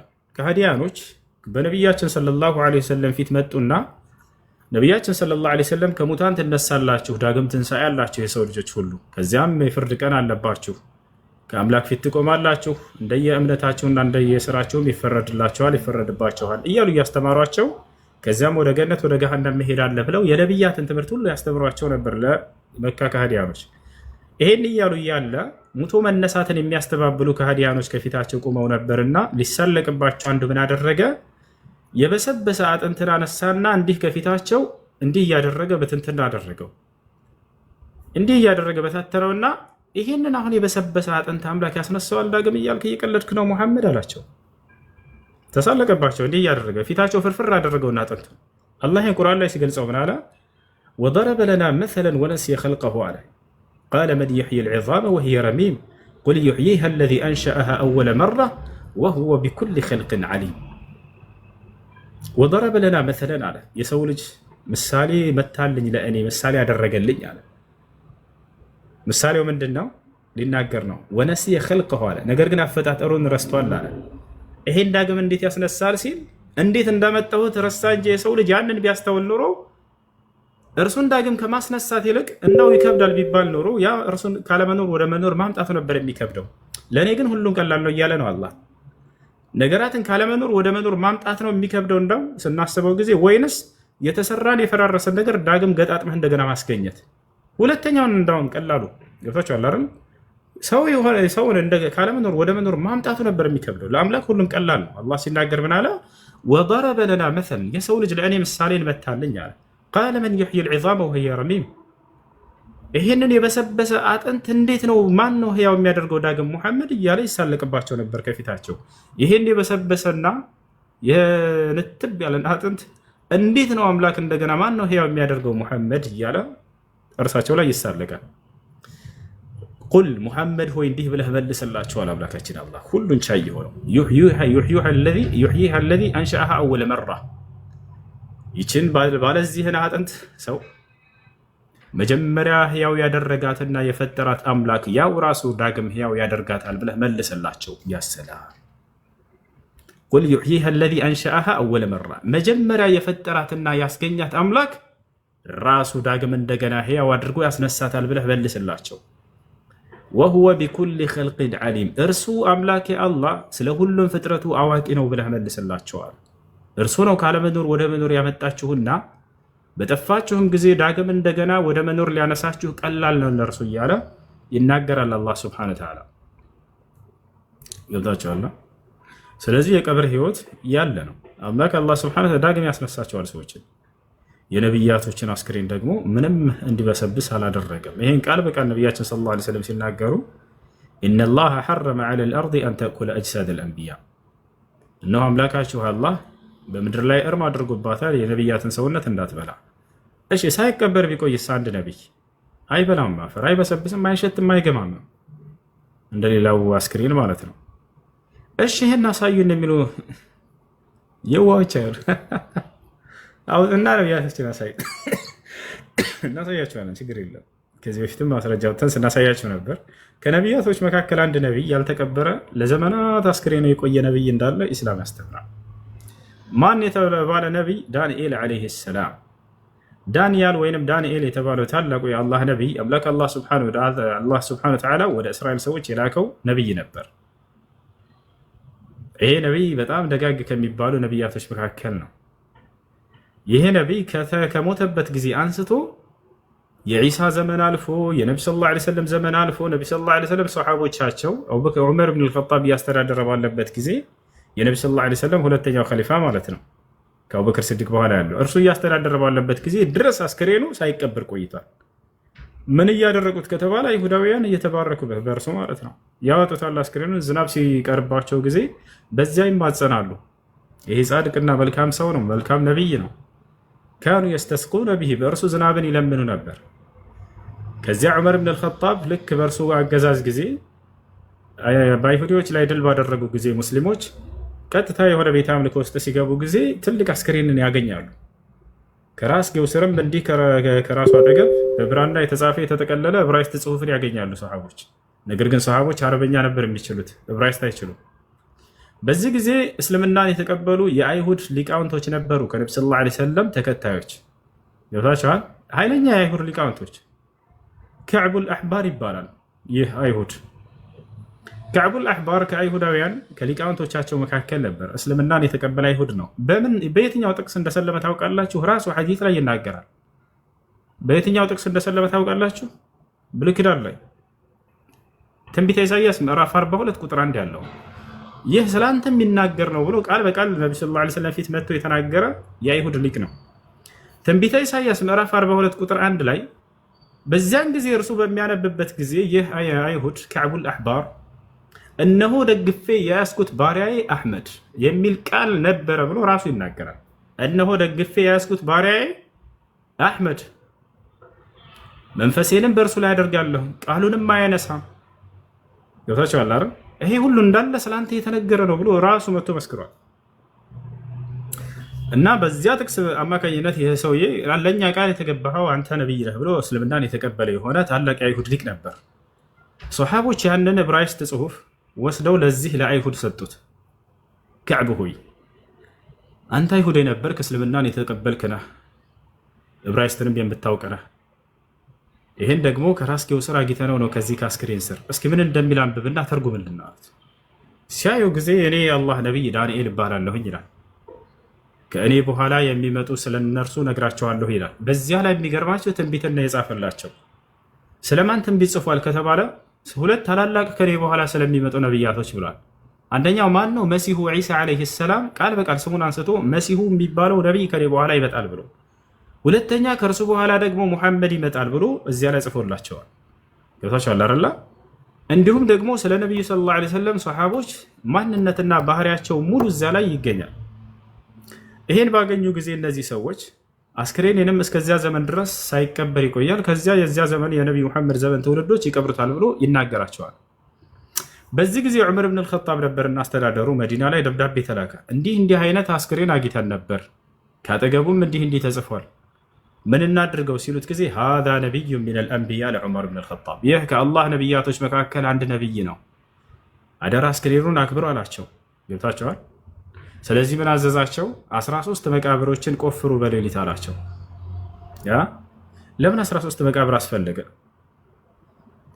ዳግም እነዚህ አይሁዲዎች መጥተው ከዚያ ምን አላቸው? 13 መቃብር ቆፍሩና ከነዚያ መካከል አንዱ ላይ ቅበሩት፣ ሌሎችን እንደ ቀብር አስመስላችኋቸው ድፈሯቸውና ሄዱ ከዚያ አላቸው። ይሄን ያደረገበት ምክንያት ምንድን ነው? እነዚህ አይሁዲዎች ለዘመናት ያክል ይሄንን አስክሬን ሳይቀብሩ ቆይተው እየተባረኩበት ቆይተዋል። ከአምላክ አላህ ሱብሓነሁ ወተዓላ ውጭ እርሱን እየተባረኩበት እነዚህ ሰዎች ዳግም እንኳን ወደዚህ ቢመለሱ ወደዚህ ባዕድ አምልኮ እንዳይመለሱ ዘንድ አይናዋጅ እንዲሆንባቸው ያ እንዲሰወርባቸው ዘንድ በርካታ መቃብሮችን ቀፍራችሁ በመካከል ቅበሩት አለ ዑመር። የነብዩ ሰለላሁ ዐለይሂ ወሰለም ትውልድ ለአላህ በጣም ቀናተኛ ናቸው፣ ለፈጣሪ በጣም ቀናተኛ ናቸው።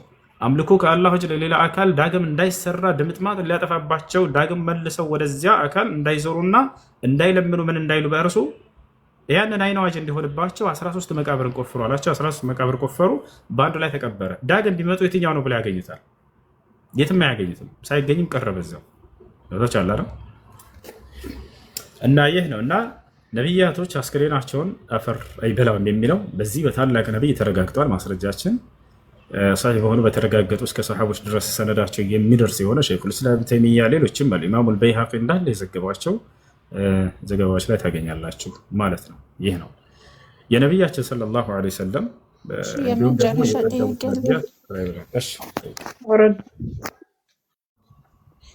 እሺ የመጨረሻ ጥያቄ ምንድነው? አሁን እህቴን ታናሽ እህቴን እስልምና ከተቀበለች በኋላ ቤተሰቦች ይህን ነገር ቢያውቁ ያኔ ቤተሰቦቻችን ቢያዝኑብን የቤተሰብ ቃል በመስበር በእኔ ላይ ሐራም ይሆንብኛል እንዴ?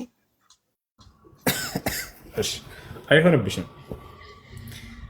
ምክንያቱም የአምላክን ትእዛዝ ነው የጠበቃችሁት።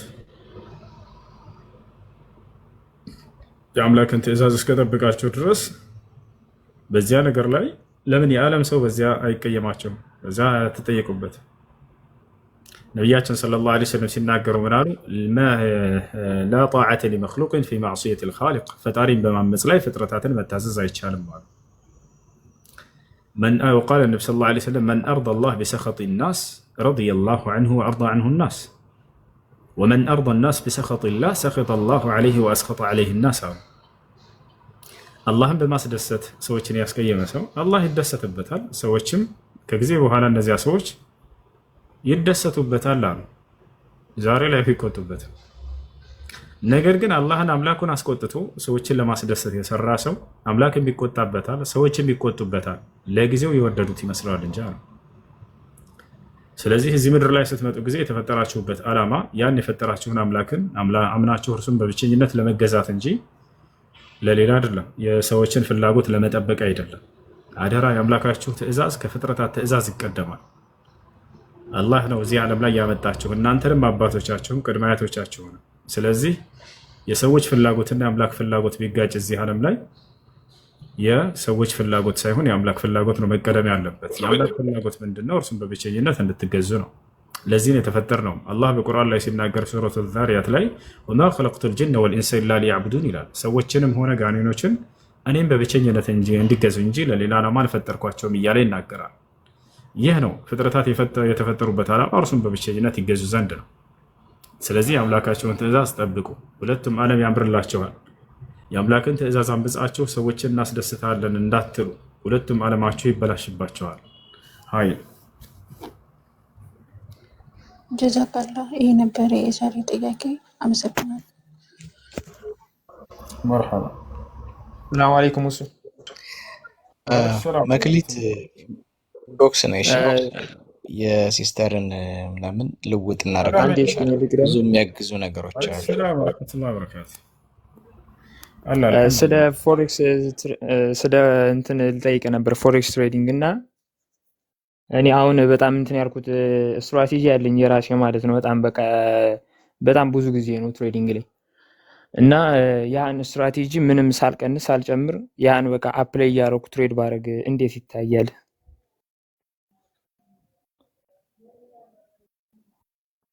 ሁሱ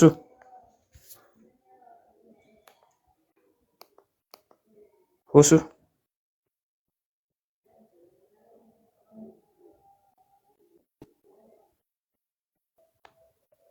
ሄሎ ጠብቅ፣ ስልክ እያወራ መሰለኝ። እሺ መክሊት ሰምተሽኛል?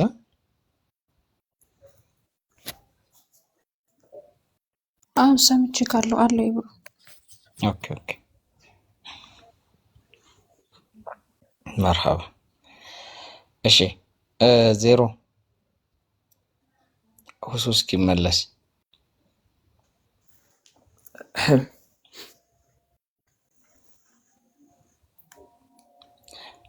ሌላ ሰው አስገቡ። ወራህመቱላሂ ወበረካቱ። እንዴት ናችሁ? ያጀማ ወአለይኩም ሰላም ወራህመቱላህ። ኢብሮ ደህና ነህ? አለሁ አልሐምዱሊላህ። እንዴት ነህ ረሚ? አልሐምዱሊላህ። ያጀማ ቤቱን 1 ሚሊዮን ወደ ማስገባት ሀሳብ እንሂድ። ኮፕሊንክም በመናደርግ ሌላ ክርስቲያን ካለ ይግባ። በዛ ላይ ቪዲዮ ፖስቻለሁ እና ገብታችሁ እዩ። ወደፊት እየሰራበት የምንመጣው ነው ኢንሻአላህ በሁለቱም በኩል ማለት ነው። በክርስትናም ሆነ በእስልምና የአምላክ ባህሪያቶችን እንዳሳለን ማለት ነው። እና የፖስትኩትን ቪዲዮ ገብታችሁ ሼር አድርጉልኝ። ባረካላሁ ፊኩም።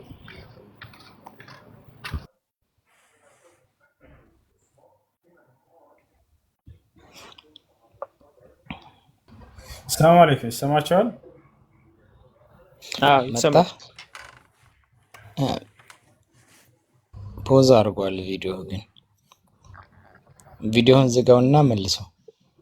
መርሐባ። ስለምን ነበር ጥያቄያችሁ? አልሰማሁም። ሁሱ ሰላም አለይኩም። ወአለይኩም ሰላም ወራህመቱላህ።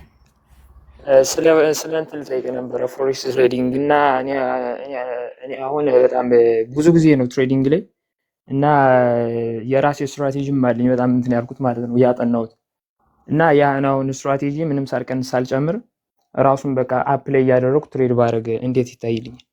ወንድም ስለ ፎሬክስ ብዙ ጊዜ ሰዎች ተጠይቀው ማነው እየጠየቁ እዚህ ተናግሬያለሁ። የዕለሞችን ፈትዋ ሁላ አውጥቼ አሳይቻቸዋለሁ።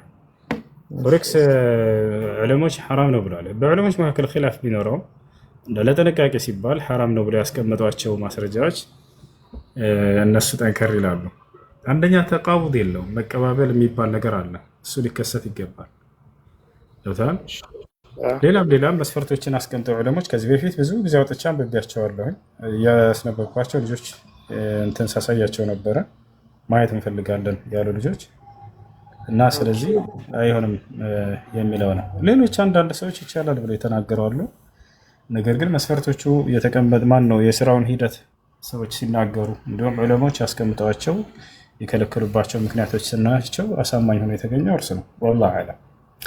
እሺ ማሂር፣ ሰላም አለይኩም ማሂር። وعليكم السلام حسين دينا حبيبي. الحمد لله سلامة. نحن ديخا صبخيم والله ديو. يا سلام لمرك بكا لمرك بكا شالك قدنا تستمرين لك وي ማሄር እንዲሁም ናይ ሐቅ ከላይ ኡስታዝ አሉ ኢብሮ አለ። ክርስቲያኖች ካላችሁ እየገባችሁ እንግዲህ መወያየት ትችላላችሁ። ረመዳን አለ ይቅርታ ያየሁት ነበረ። እሺ ማንኛውም ክርስቲያን ጥያቄ ያለው ካለ መግባትና መወያየት ይችላል ከነሱ ጋር። ቀጥሉ። የሆነ ርዕስ አንሱና አውሩ። ሰላም አለይኩም። እኔ እንኳን አዲስ አካውንት ስለሆነ ይህን አካውንት ፎሎ በሉኝ ልላችሁ ነው የመጣሁት። ወአለይኩም ሰላም ወራህመቱላሂ ወበረካቱ። መርሐባ ፎሎ መልስ ማሂሩ። ዜሮ ጥያቄ አለ ወይንስ ሌላ ሰው እናስገባ?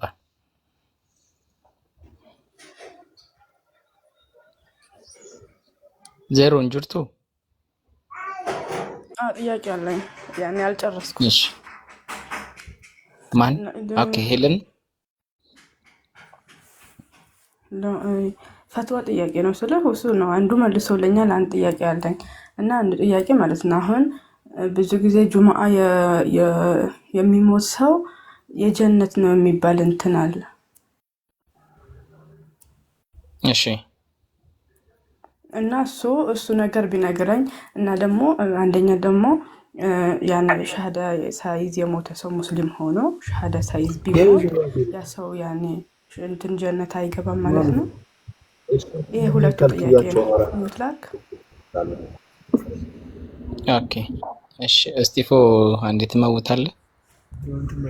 ሻሃዳ ሳይዝ ማለት እስልምና ሳይቀበል ነው አይደል? አብዛኛው ጊዜ ሰዎች ሲሞቱ ያን ያላ በቃ ላኢላሃ ኢላላህ ብሎም የሚሞት አለ።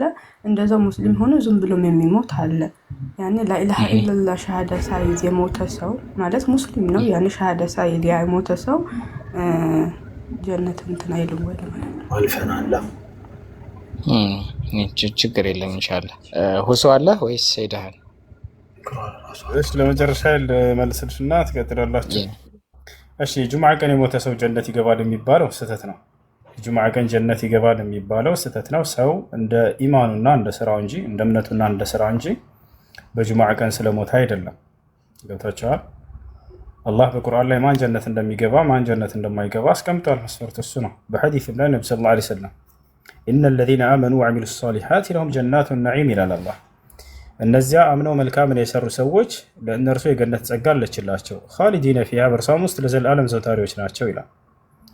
ስለዚህ ጀነትን የሚያገኘው የዘላለማዊ ህይወትን በእርሷ ውስጥ የሚያገኘው በአላህ ሱብሓነሁ ወተዓላ አምነው መልካምን የሰራ ሰው እንጂ በጁምዓ ቀን ስለሞተ አይደለም። ሌላኛው አንድ ሰው ሸሃዳ ቃል ሳይል የሚሞት ሙስሊም ጀነት አይገባም ወይ? በደንብ አድርገው ይገባል እንጂ በደንብ አድርገው ይገባል። በአላህ እስካመነ ድረስ አላህ ያዘዘን ትእዛዝ እስከሰራ ድረስ ይሄ ሰውዬ ጀነት ነው። መጨረሻ ላይ ላኢላሃ ኢለላህ ቢል መልካም ሆነ። ያንም ባይልም ምንም በእርሱ ላይ ወቀሳ ወይንም ነውር የለበትም። ገብታችኋል አይደለ? ከቻለ ይበል። ነቢያችን ሰለላሁ ዐለይሂ ወሰለም መን ካነ አኺር ከላሚሂ ላኢላሃ ኢለላህ ደኸለል ጀና ብለዋል። የመጨረሻ ህይወቱ ላይ ላኢላሃ ኢለላህ ያለ ገነት ገባ ብለው ተናግረዋል። ገብታችኋል? ለምሳሌ ካፊር ሆነ ሰውየው እስከዛሬ እድሜ ልክ ኖሮ ልክ መጨረሻ ህይወቱ ላይ ይሄ ሰው ግን ወደ እስላም መጣና አመነ። ሰከራተል ሞት ወይንም ጣረ ሞት ሳይመጣበት በፊት በቃ መጨረሻ ላይ ተጸጸተና ይሄ ሰው ላኢላሃ ኢለላህ አለ፣ በአላህ አንድነት መሰከረ፣ ነብዩ ሰለላሁ ዐለይሂ ወሰለም ነብይነት መሰከረ። ይሄ ሰው ጀነት ይገባል ወይ? አዎ ጀነት ይገባል። ገብታችኋል? ጀነት ይገባል። ምክንያቱም በአንድ አላህ አመነ። ይሄ ሰው ከመሞቱ በፊት መሰከረ፣ የነበረበትን የክህደት እምነት ካደ። ገብታችኋል? ለዚህ ነው ነቢያችን ሰለላሁ ዐለይሂ ወሰለም አጎታቸውን የመጨረሻ ህይወቱ ላይ ታመው ምን አሉት? ያ ዐም ቁል ላኢላሃ ኢለላህ ከሊመተን ኡሓጁ ለከ ቢሃ ዐንደላህ፣ አጎቴ ሆይ ላኢላሃ ኢለላህ በል፣ በዚች ንግግርህ ምክንያት ነገ የትንሣኤ ቀን አምኗል ብዬ እንድከራከርልህ እንድሟገትልህ ብለው ተናገሩ። ስለዚህ ይህን ይመስላል። ሰውየው ላኢላሃ ኢለላህ ቢል መልካም አማረለት፣ ባይልም ሙስሊም እስከሆነ ድረስ ያ አለማለቱ የሚጎዳው ነገር አይደለም። ሰላም አለይኩም። ወአለይኩም ሰላም ወራህመቱላሂ ወበረካቱ። በበቂ ሁኔታ ተመልሷል ይመስለኛል። ኢንሻአላህ ሌላ ጥያቄ አለሽ ዜሮ ወይንስ ግራ የገባሽ ነገር አለ?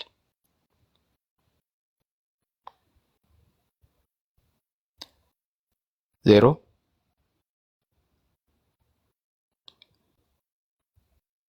ተቋርጫለሁ እንዴ? ዜሮ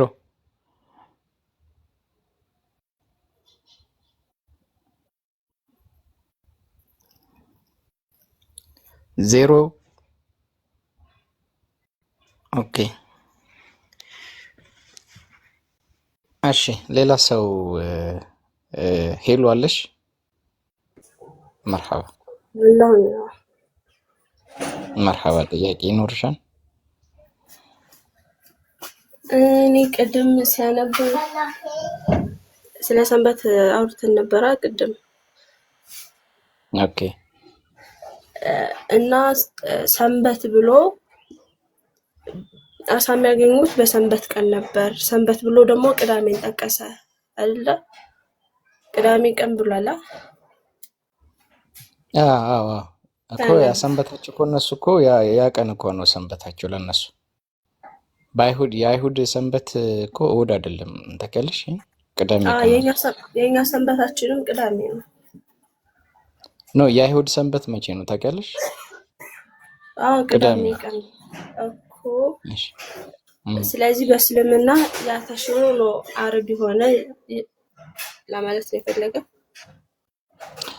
አይደለም። አሁን እነሱ እኮ እነዛ ሰዎች ህዝቦቹ ናቸው የፈተነን እኛ ፈተናውን እናልፋለን እንወጣዋለን ብለው ፈተና እንዲፈትናቸው ተፈታተኑ ማለት ነው። እሱን እኮ ነው ቅድም እኮ እሱ በደንብ እያስረዳሽ ነበር። አልሰማሽም ነበር? በደንብ እየሰማሁት ነበር። ሰዎቹ ተፈታተኑና ከዛ በኋላ እነሱ የሥራ ቀን ብለው የሚሉበትን ቀናት እንዳለ አሳዎቹን እንዳይቀበሉ ወይም ደግሞ አሳዎችንን ጠፉ ማለት ነው። ገብቶሻል? ጠፉ ስልሽ ኦልሬዲ ሁሉም ነገር በአላህ ቁጥጥር እስከሆነ ድረስ ፈተና ፈተነን እስካሉ ድረስ ከዛ እነሱ ሰንበት ብለው የሚያከብሩበት ቀን ግን አሳዎቹ መምጣት ጀመሩ። ወይም ደግሞ ውሃ ላይ ሄደው ሲያዩ አሳዎቹ በሰንበት ቀን እንትን ይላሉ፣ ይበዛሉ።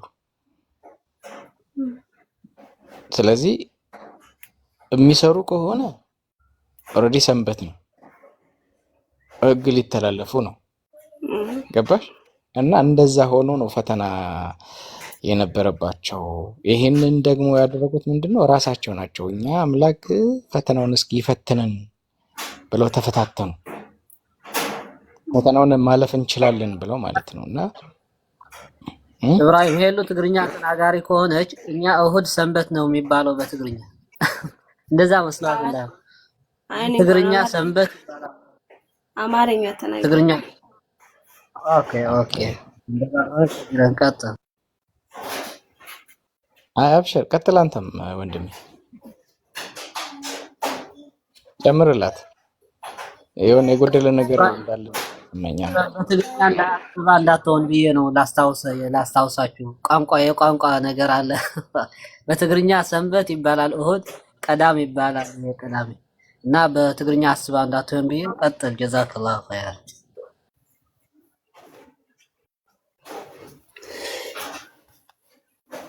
እሺ ሄሎ እየሰማሁኝ መርሐባ። የጎደለ ነገር አለ አሁን? አይ ሌላ ጥያቄ አለሽ? ቅዳሜ ነው ግራ ይገባኝ። ቅዳሜያቸው በቅዳሜ ቀን ነው እነሱ ሰንበት ብለው የሚያከብሩት። እንደ ኢትዮጵያ አሁን ለምሳሌ ሰንበት እሁድ አይደለ የሚከበረው የምታከብሩት? አይ በእኛ ቅዳሜ ነው፣ በእኛ ሃይማኖት አሁንም ቅዳሜ ነው። በኦርቶዶክስ? እኔ ኦርቶዶክስ አይደለሁም። እሺ አድቬንቲስት ነው። አድቬንቲስት ኦኬ። ለመጀመሪያ ጊዜ አድቬንቲስት በውይይት መሀል ሳገኝ ታች ላይ አስቀምጬላለሁ። እንደዚህ ነው። ኦኬ መርሐባ። ሰው አድቬንቲስት ስለ እምነታችሁ ነው ትነግሪናለሽ? ከዛ እኔ አድቬንቲስት እዚህ አዲስ አበባ አንድ እንትን አለ ቤተክርስቲያን እንዳላችሁ አውቃለሁ። እዚህ መሀል አዲስ አበባ ግን ብዙ ቦታ አለ። አይ አንዱን ቦታ ነው የማውቀው። ግን ምንድነው የእምነታችሁን መሰረት እንደዚህ ሀሳብ ለሀሳብ ተለዋውጬ አላውቅም ከአድቬንቲስቶች ጋር። አድቬንቲስት ነን ምናምን ሲሉ ሰማለሁ። በኢየሱስ ምን ብላችሁ ነው የምታምኑት? እኛ ኢየሱስ ክርስቶስ ለኛ ብሎ ያለሙን ኃጢአት ተሸክሞ እንደሞተ ማለት ዮሐንስ 3:16 ላይ የተጻፈውንም ቅድም ብያለሁ። አዎ እርሱ አንድያ ልጁ አንድያ ልጁን እስኪሰጥ ድረስ ዓለምን ወዷል የሚለውን ያንን እኛ እንከተላለን። የኛ ሰንበታችን ደግሞ ቅዳሜ ነው። ቅዳሜ የሆነበት ምክንያትም በነገራችን ላይ 7ኛ ቀን አድቬንቲስት ማለት የክርስቶስን ዳግም ምጽአት ተጠባባቂ ማለት ነው ከስሙ ስነሳ። ኦኬ መርሐባ። ኦኬ እስኪ ኢንሻአላህ በደንብ ደግሞ እየተጠያየቅን የምንማማር ይሆናል። ኢየሱስ አምላክ ነው ብላችሁ ነው የምታምኑት ወይስ አምላክ አለው ብላችሁ ነው የምታምኑት? የእኛን ኃጢአት ተሸክሞ መሞቱን የእግዚአብሔር ልጅ መሆኑን ይሄንን እናምናለን ነው እንጂ እሱን አታመልኩትም። ኢየሱስ አይመለክም በእናንተ?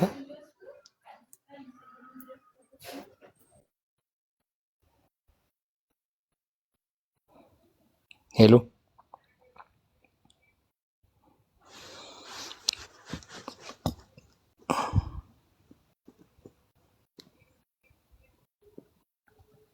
ሄሎ የለሽም? እሺ ዚክራ ሌላ ክርስቲያን አስገቡ እስቲ፣ ካልሆነ እሷን ተዋት። አይሰማም? ተቀመጥ። ኦኬ አሁን መጣሽ። ኦኬ እኔ ጋር ተቋርጠሽ ነበር። እሺ ኢየሱስን አታመልኩትም? አይ እናመልካለን። የኢየሱስን አምላክስ? አባቱንም እናመልካለን። ሁለቱንም ነው የምታመልኩት? እሱ ልጁ እንደሆነ እናምናለን፣ አብ እንደላከው ማለት ነው እኮ።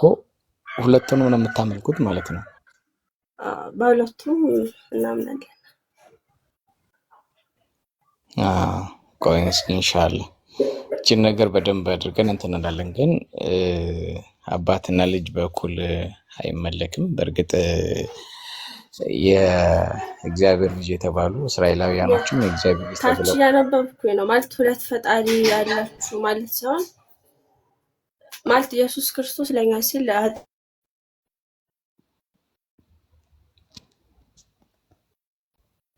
አሁንም ተቆረጠች መሰለኝ። ኔትወርኳ ነው መሰለኝ ያለችበት። ማህፀነ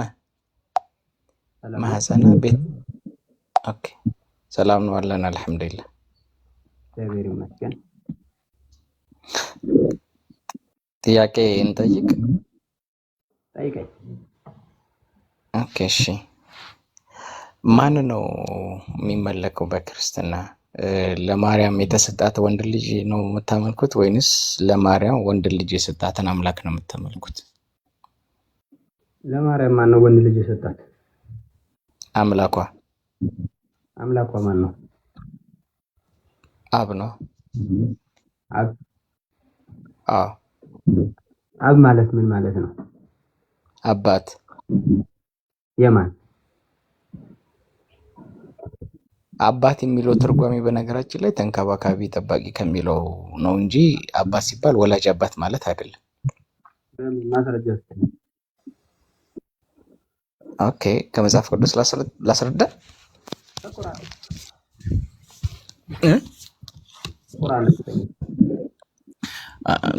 በቁርአንም አባት ምናምን የሚባል ነገር የለም። አይ የእናንተ አባት የሚለው ለምሳሌ እስራኤላውያኖች የእግዚአብሔር ልጆች ተብለዋል እኮ አይደል? የእግዚአብሔር ልጅ የተባሉት ወልዷቸው አይደለም አስገኝቷቸው ስለሆነ ነው። መውለድና ማስገኘት ልዩነቱ ምንድን ነው? አቤት መውለድና ማስገኘት ልዩነቱ ምንድን ነው? ይሄ ገና ሀቢቢ ልትጠየቅ ገብተህ ትጠይቃለህ። ክርስትናን ከኔ ልትማር ነው እንዴ? መልስልኝ።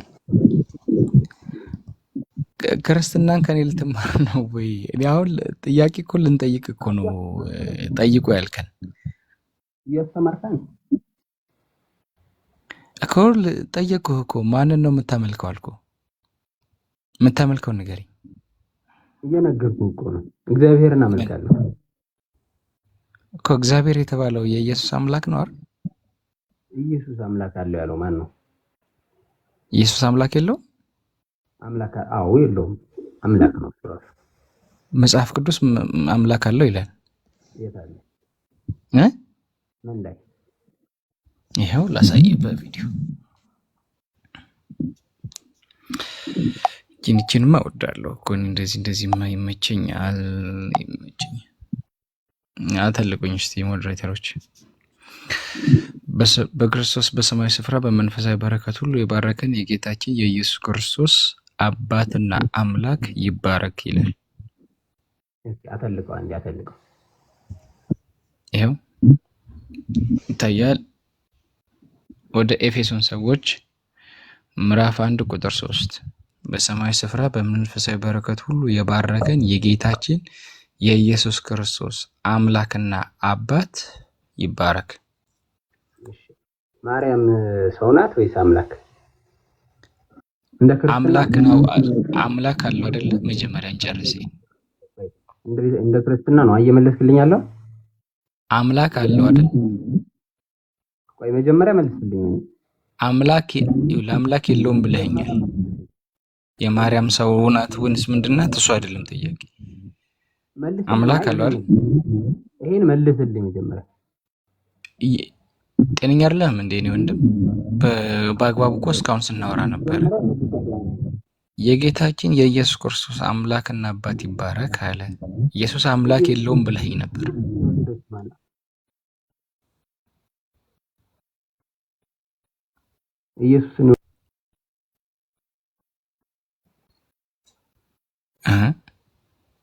ኢየሱስ አምላክ የለውም አላልከኝም? መጀመሪያ ኢየሱስን የወለደችው ማን ናት? ይኸውልህ ኢየሱስ አምላክ የለውም አላልከኝም? አዎ እያልኩ ነው እኮ አሁንም እያልኩ ነው። ይሄው አምላክ አለው እያለ ነው መጽሐፍ ቅዱስ። ለሱ መልስ እሰጥሃለሁ። ይሄንን መልስልኝ። ይሄን መልስ አለው መጀመሪያ። አሁን አንተ ይሄንን መልስ። ኖ ይሄንን መልስ ነው ያልኩህ እኔ። ይኸውልህ ኢየሱስ ክርስቶስ ሰውም አምላክም ነው። በቤተክርስቲያን ወይም ደግሞ በኢትዮጵያ ኦርቶዶክስ ተዋሕዶ ቤተክርስቲያን አስተምሮ መሰረት ኢየሱስ ክርስቶስ ሰውም አምላክም ነው። ሰውም አምላክም የተባለበት እዚህ ጋር የጌታችን ኢየሱስ ክርስቶስ አምላክ የተባለው ሰውነቱን ለመግለጽ እንጂ ኢየሱስ ክርስቶስ አምላክ አለው እሱ የሚያመልከው አምላክ አለ ለማለት አይደለም። ይኸውልህ ዝም ብለህ መጽሐፍ ቅዱስ መጀመሪያ ቁርአንህን እስኪ ይወናት። አሁን አንተ ስለ ክርስትና ምናምን ላስተምር ነው ብለህ ስትገባ ትንሽ አታፍርም? እኔ ላስተምር አላልኩም። ተረጋጋ። በመጀመሪያ ጥያቄ እየጠየቅኩ ነው። ስሜታዊ አትሁን። እየመለስኩልህ ነው። አዎ ስለዚህ ነቆራውን ተውና የኢየሱስ ክርስቶስ አምላክና አባት ይላል። በሰውነቱ ይላል እዚህ ጋር የኢየሱስ ክርስቶስ ነው የሚለው።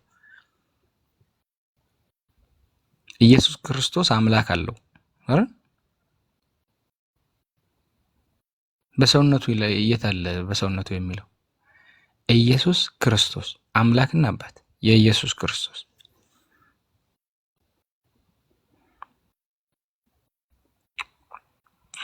ማህፀነ ሚዩት አታርገኝ አልኳ።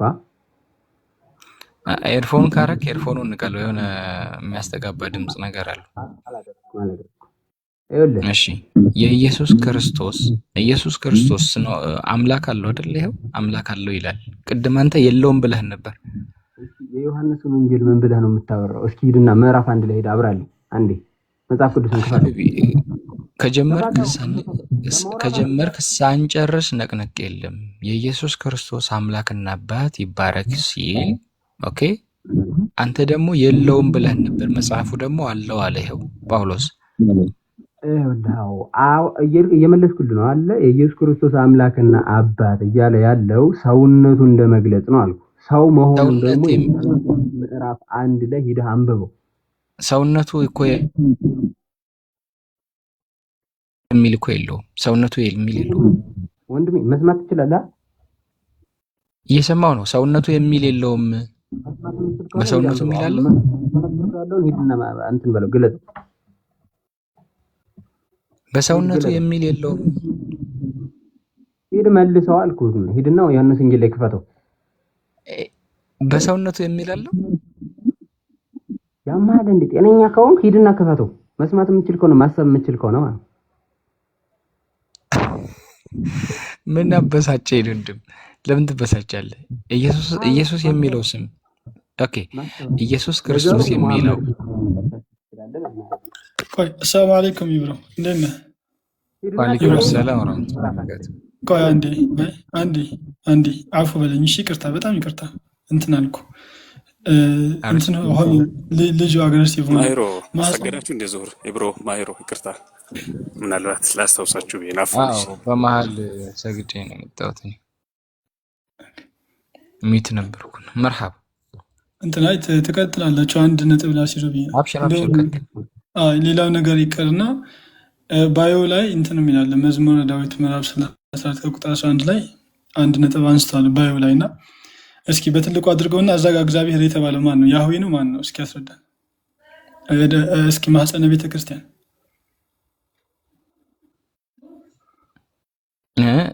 እግዚአብሔር የትኛው ላይ? ዳዊት መዝሙረ ዳዊት ምዕራፍ 34 ቁጥር 11 ላይ የእሱ ባዮ ነው እና ባዮ ያደረገው እንድንማርበት ነው መሰለኝ። ኦኬ ልግባለታ። ታዲያ ምን ችግር አለ? ማን ነው እዛ ጋር እግዚአብሔር የተባለው? 34 11 34 34 11 4 ይሄ ማህፀን የሚለው የቤተክርስቲያን ማህፀኗ ደግሞ ምን እንደሆነ ይነግረናል። እዛው ያለ ልጆችን ስሙኝ እግዚአብሔር መፍራት አስተምራችኋለሁ አለ። እዚህ ጋር የሚፈራው የትኛው እግዚአብሔር ነው? ማህፀነ ቤተክርስቲያን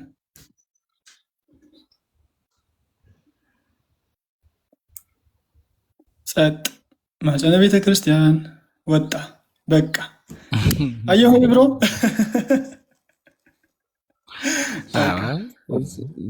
ጀመርኩ።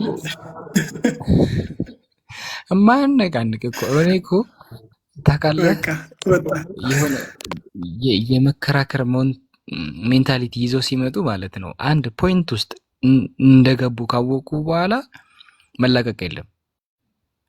ከዛች ፖይንት ለመውጣት በቃ ሰማይ ለመቧጠጥ ማለት ነው ይንጠራራሉ።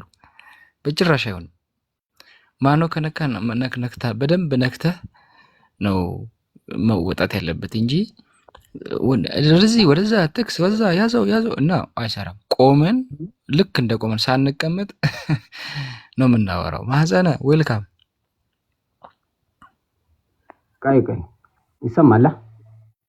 ይሰማል። ሳትናደድ ካምዳውን ሆነ ተረጋግተህ እናወራው። አተረብ መጀመሪያ እዚህ ጋር እግዚአብሔር የተባለው ማህፀነ ቤተክርስቲያን ማሪ ማን ነው? ማሪ ነው ምናምን የምትባለው ልጅ አንዴ ጠብቀኝ። እያወራሁ ያሉት ከአንተ ጋር አይደለም። ማሂር ይባላል። እና እሱ አንድ ነው፣ ችግር የለም። እኔና ኢብራሂም አንድ ነን። አንድ ኢብራሂም እኔና ኢብራሂም አንድ ነን። እኔና ኢብራሂም አንድ ነን። አንድ ነው ይባል እኮ በስመ ሀሳብን ቀጥል። ይኸውልህ መጀመሪያ ቅድም የጠየቅኩህን መልስልኝ። ከዛ በኋላ ነው ሌላ ርዕስ የምናነሳው። እሺ ዘለለ ላይ ለምን አትዝለም? መጀመሪያ የጠየቅኩህን ሂድና መልስልኝ። ምን አበሳጨህ? አልተበሳጨሁም። ይሄ ካምዳውን ሆኖና ስለምን መሰለህ መንፈሳዊ ነገር ነው እያወራን ያለ ነው እና መንፈስህ ካላገዘህ በዚህ ሰዓት እንድትረጋጋ ካላገዘህ አስቸጋሪ ነው የሚሆነው። ለመረጋጋት ሞክር። እዚህ ጋር እግዚአብሔር የተባለው ማን ነው? ኢየሱስ ነው። መጀመሪያ ሂድና የምነግርህን ወር ደግሞ የጠየቅኩህን መልስልኝ። አላይ አልሰማህም ጭራሽ። ሂድ መጀመሪያ ቅድም የከፈትኩት ምዕራፍ አለ አይደለ? ሂድ ክፈተው። ምንድን ነው የከፈትኩት ምዕራፍ? ቅድም የከፈትኩት ምዕራፍ ኢየሱስ ክርስቶስ አምላክ አለው ምናምን ላይ ከፈትኩት ማለት አታውቀውም? እሺ ኤፌሶን ወደ ቱርክ እንሄዳለን። እሺ ያው መልካም። ስለዚህ እዚህ ጋር ምን ይላል? ኢየሱስ ክርስቶስ አምላክ የተባረከ ይሁን ይላል አይደለ? እሺ በክርስትና እምነት ኢየሱስ ክርስቶስ ሰው መሆኑን ያምናሉ። ይሄን ታውቃለህ? እናንተ ነው የምጠይቀው። እኔ ያምናሉ ነው ያልኩት። ታውቃለህ አይደለ? ሰው እንደሆነ አውቃለሁ። ስለዚህ ያምናሉ። መልካም። እሺ እሱ ሰውም አምላክም እንደሆነም ደግሞ ያምናሉ። ይሄንም ታውቃለህ አንተ። ሰውና አምላክ ብሎ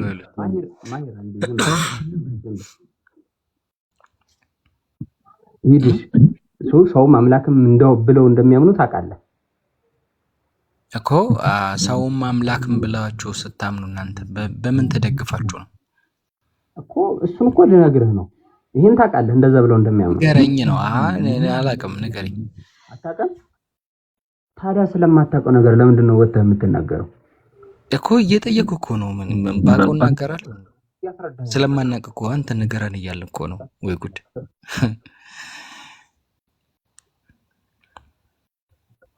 ሚዩት አታርገኝ። ዮሐንስ አንዳንድ ክፈት።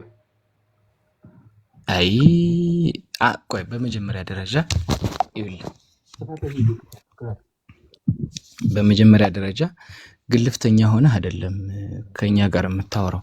አንተ እኔ ግልፍተኛ አልሆንኩም። ሂድ ክፈተው ነው ያለው። አይ ባህሪህ እንደዛ አይነት ነገር እያየን ስለሆነ ነው።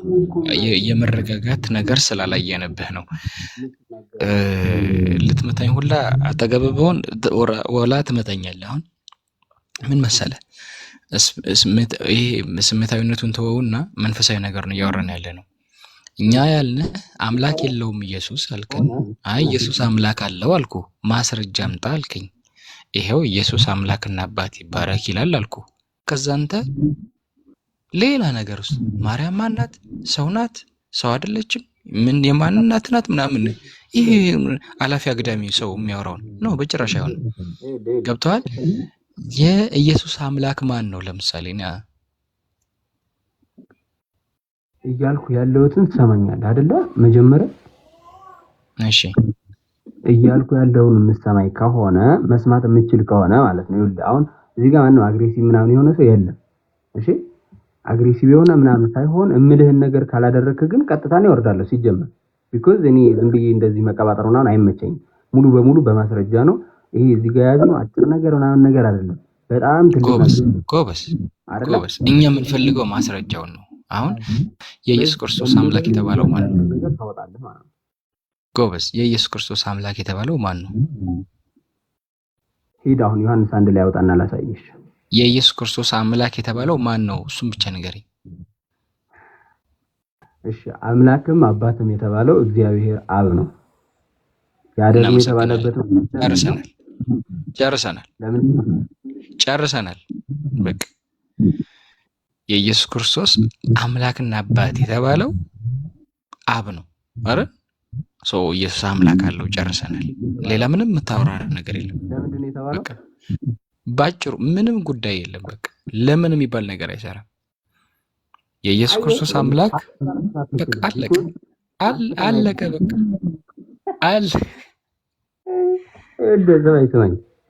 ስማኝ መጀመሪያ ማለት ነው። መጀመሪያ እናንተ እያወራኸኝ ካለ ወር ደግሞ ትልቅ ነገር አስበህ እያወራኸኝ ከሆነ መጀመሪያ ላይ እኔ የምልህን ነገር ማዳመጥ መቻል አለብህ። ቢኮዝ እኔ ነኝ እንጂ ስለዚህ እምነት የሆነ ነገር ማለት የምችለው አንተ አይደለም። ስለዚህ እምነት ማውራት የምችለው ምንም ያልኩት ነገር የለውም እኮ። ማን ነው የኢየሱስ አምላክ አልኩህ፣ ነገርከኝ። ኦኬ ጨረስኩሽ። እሺ አሁን ቀጥልና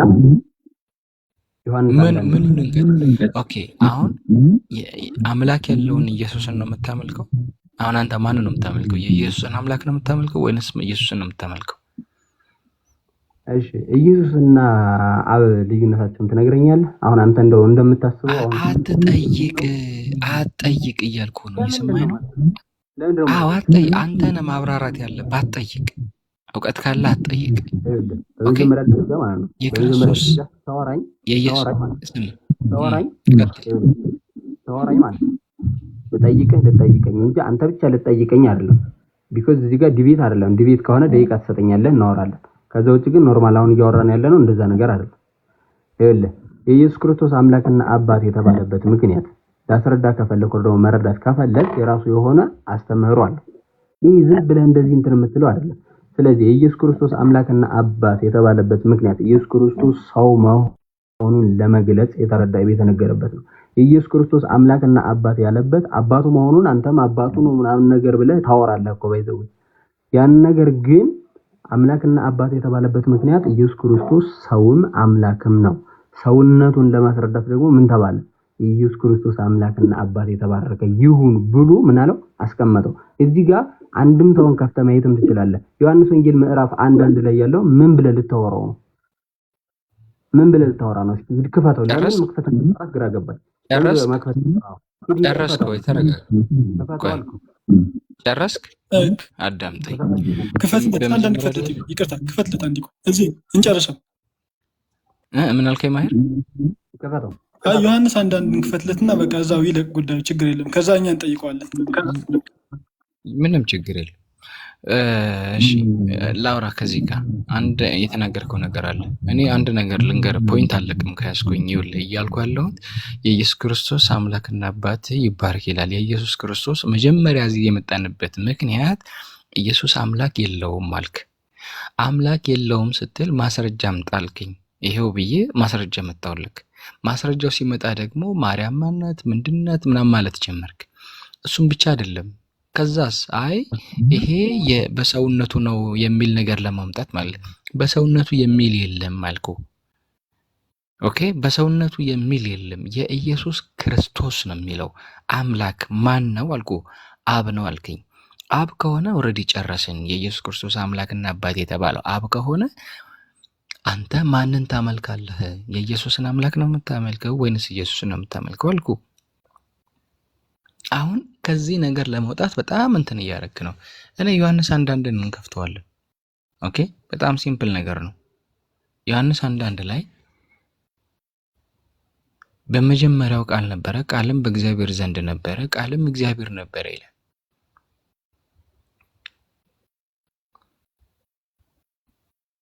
እግዚአብሔር የተባለው ማን ነው? ቃል የተባለው ማን ነው? እኮ እሺ ሄደሽ ንገረኝ።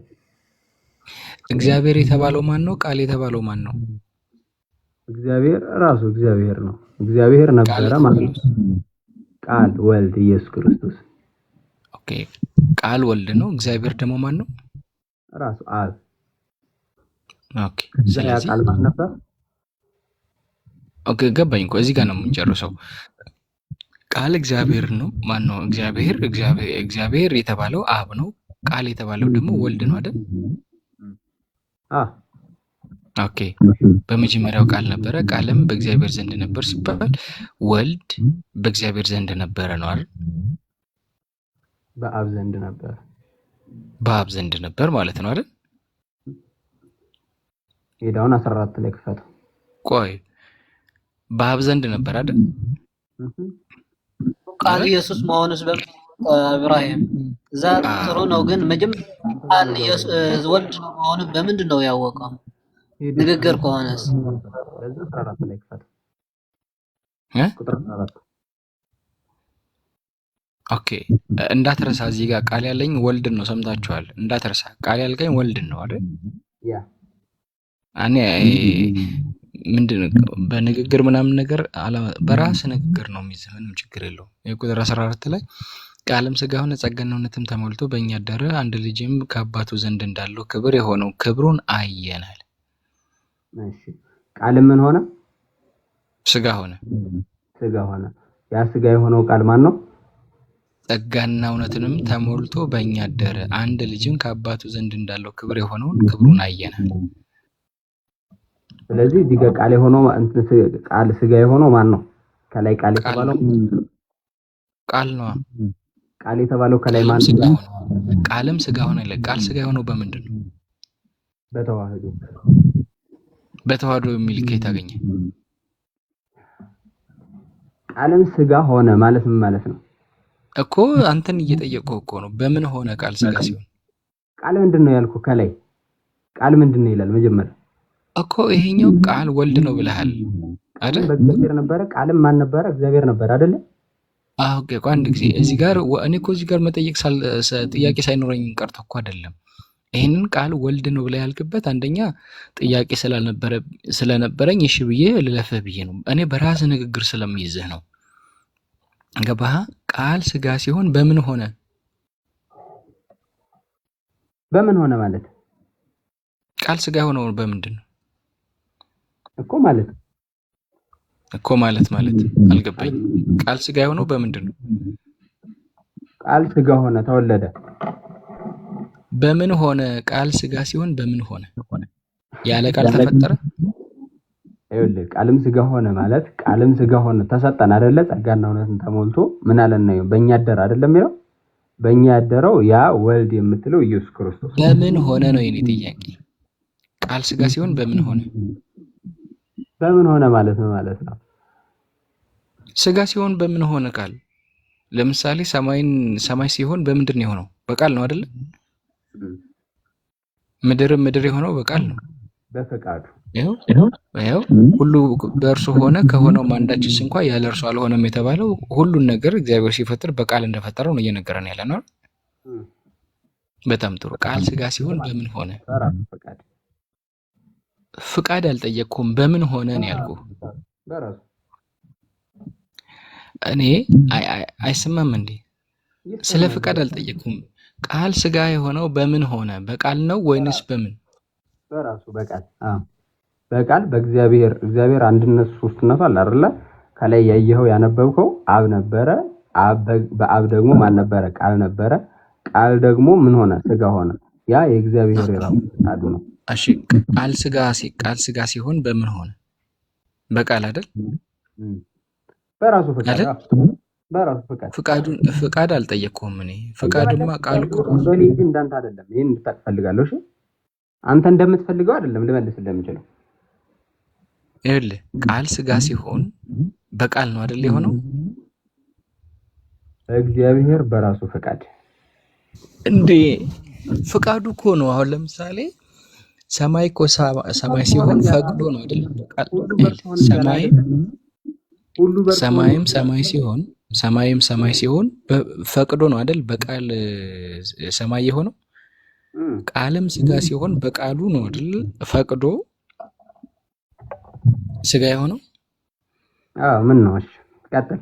ኦኬ ስለዚህ ቃል ሰላም አለይኩም ስጋ ማል ገባ አይደለም። ቃል ስጋ አፍሽ ማል ገባ አይደለም። እንትን አድርገው ወይ እንትን አድርጉት ወይ በመጽሐፍ ቅዱስ ዙሪያ በማን ቃል ነው በሚለው እንትን አድርጉት። እዚህ ላይ ይዛገም ስለሆነ ነገርየው ሰውም እየደበረው ነው እንደ እንትን ማለት ነው። በመጽሐፍ ቅዱስ በዛ ዙሪያ ያዘው በማል ገባ አይደለም። አብሽር ችግር የለም። እሺ ቃልም ስጋ የሆነው በምንድን ስል በቃል ነው አልከኝ። ስለዚህ ቃልን ስጋ እንዲሆን ኦኬ የፈጠረ ቃል አለ። ቃል የመጀመሪያ ቃል ደግሞ ነበረ። አረ ምን አየ ሆነ። ይኸው ስጋ ሆነ አይደል? ስጋ ፍጡር አይደለ እንዴ? ይኸውልህ ቃል አረ ወንድሜ ማሰብ ጀምር። መጀመሪያ ፈጠረ የሚል እዚህ ጋር አለ። ቃልን ፈጠረ ስጋ ፍጡር አይደለም። ቃል ስለ ስጋ አይደለም ያወራ ነው። ቃልን ፈጠረው እያልክ እያወራ ፈጠረ ስትል ቃልም ስጋ ሆነ ስትል በምን ሆነ ስል በቃል አልከኝ እኮ ራስህ። ስለዚህ በቃል ካልከኝ ቃልን ስጋ እንዲሆን ያደረገ ቃል አለ ማለት ነው። ራሱ ነው፣ በራሱ ፍቃድ ነው። እሺ ወንድሜ እዚህ ጋር ራሱ ምንድነው? ራሱ የሚለው ነገር እስኪ ማስረጃ እስኪ። በቃ እንደውም ትንሽ ኢንጂን እንቀይር። ኦኬ ኢንጂን እንቀይር። አይ ምንም ችግር የለም። ና እዚህ ጋር ቃል ማን ነበር ያልከኝ? እግዚአብሔር ነበረ። ያ ቃልም እግዚአብሔር ነበረ። ቃል ማን ነው እዚህ ጋር? እግዚአብሔር ነበረ። ቃል እዚህ ጋር መጀመሪያው ቃል የተባለው ማን ነው? እግዚአብሔር ነው። አዎ እግዚአብሔር ነው ስጋ የሆነው እዚህ ጋር። ያ በትክክል እግዚአብሔር ስጋ ሲሆን በምን ሆነ? በእግዚአብሔር። ኦኬ እግዚአብሔርን ስጋ ያደረገ እግዚአብሔር አለ ማለት ነው። እግዚአብሔር መጀመሪያ እግዚአብሔር ነበረ። ያ እግዚአብሔር በራሱ ምን ሆነ? ቃል ሆነ። እግዚአብሔርን ስጋ ያደረገ እግዚአብሔር አለ ማለት ነው። እግዚአብሔርን ስጋ ያደረገ እግዚአብሔር አለ ማለት ነው። ሁለተኛ ሶስተኛ ልትሄድ ነው እንዴ ብራዘር? አሁን አንተ የምትለው ምን እንደው ታውቃለህ? አንድ አዳምጠኝ። የምትለው ምን እንደው ታውቃለህ? እግዚአብሔር ወይም ደግሞ አላህ ሰው ሊሆን አይችልም ወይም ደግሞ ሊወልድ አይችልም ብለህ ነው አይደል የምታምነው? አይችልም የሚል አለ። እግዚአብሔርን ስጋ ያደረገ ሌላ እግዚአብሔር አለ እያልከኝ ነው? የለም እዚህ ጋር ያዘው። እሺ ሁሉንም አይችልም የምንለው አምላክ የለም እዚህ ጋር። ስለ ችሎታ አልጠየቅኩም። እግዚአብሔርን እግዚአብሔር ያደረገ ሌላ እግዚአብሔር አለ ማለት ነው። እግዚአብሔርን እዚህ ጋር ስጋ ያደረገ እግዚአብሔር አለ። ራሱ እግዚአብሔር ነው። እግዚአብሔርን እግዚአብሔር ያደረገ አለ ሳይሆን እግዚአብሔር ራሱ ነው። እግዚአብሔር የሆነ ቃል የሆነ እግዚአብሔር እኮ ውልድ ደግሞ የራሱ እዚህ ጋር ለምሳሌ ወልድ ነው አይደል ያልከኝ? እዚህ ጋር ቅድም ወልድ ነው ብለህ ነበር። አዳምጠኛ እንዴ ወልድ ነው ብለሃል አይደል? እዚህ ጋር ያለውን ቃል ስመኝ አዳምጠኛ እንዴ ወልድ ነው ብለሃል ወይስ አላልክም? አንድ አዳምጠኝ ኢብራሂም ወልድ ነው ብለሃል ወይስ አላልክም? ያ እግዚአብሔር አብ አለ እግዚአብሔር ወልድ አለ ለመሆኑ ማስረጃ ስጠኝ። አዳምጠኝ እሺ እግዚአብሔር አለ አይደል አንዴ ወልድ ማለት ወልድ ምን ማለት ለመሆኑ ማስረጃ ስጠኝ። ወልድ ማለት ምን ማለት ነው? ትርጉሙን አልጠየቅኩም። ወልድ ለመሆኑ ማስረጃ ስጠኝ። ልመልስልህ እኮ ልነግርህ እኮ ማስረጃውን ነው የፈለኩት። ማስረጃውን ልነግርህ ነው ንገረኝ። ወልድ ማለት ምን ማለት ማስረጃውን ነው የፈለኩት። አልፈልግም ምንም ይሁን ለምን ቅጠል ስለዚህ ማስረጃውን ነው የፈለኩት። ማሰብ ስችል እናወራለን። ማሰብ ስችል እናወራለን። ማስረጃ ስጠኝ። እዚህ ጋር ወልድ ለመሆኑ ማስረጃ ስጠኝ። ወልድ ማለት ምን ማለት ነው? ይሄን ስትመልስልኝ ትርጉሙን አልጠየቅኩህም። የወልድን ትርጉም አልጠየቅኩህም። ወልድ ለመሆኑ ማስረጃ ስጠኝ። ይኸው ከስር ይኸው ቃልም በእግዚአብሔር ነበር። ያ ቃል ማን ነው? ማስረጃ ስጠኝ እኮ ነው ያልኩህ። ወልድ ለመሆኑ ወልድ ማለት ምን ማለት ነው? ይሄን መልስልኝ በመጀመሪያ። ንግግር ነው ወይንስ እዚህ ጋራ አካላዊ ቃል ነው? እዚህ ጋር ያለው ንግግር ነው ወይንስ አካላዊ ቃል? አካላዊ ቃል ለመሆኑ ማስረጃ ስጠኝ። እሺ ሰማኝ እሺ አካላዊ ቃል ለመሆኑ ማስረጃ ስጠኝ። ኢብራሂም አንተ ኢብራሂም የተባልከው ምን ስላለህ ነው? ምን ስላለህ ነው? አካላዊ ቃል ለመሆኑ ማስረጃ ስጠኝ። ማስረጃ ብቻ ነው የምትሰጠኝ። ይኸውልህ ወንድሜ እየነገርኩህ ነው አይደለ? ይበቃል። አንተ ሲጀመር ማለት ነው አንተ አሁን ኢቭን መጽሐፍ ቅዱስ ራሱ አንተ ማንበብ አለብህ። መጽሐፍ ቅዱስ ራሱ አንብብ። እኔ እንደ ወንድም መክረህ ማለት ነው። እሺ መካሪ ኦኬ። አዎ ከምሬ ነው። መጽሐፍ ቅዱስ አንብብ። ሁለተኛ ነገር ደግሞ አንተ የኢየሱስ ክርስቶስን አምላክ ነው ማምለክ ያለብህ ወይ የጀማል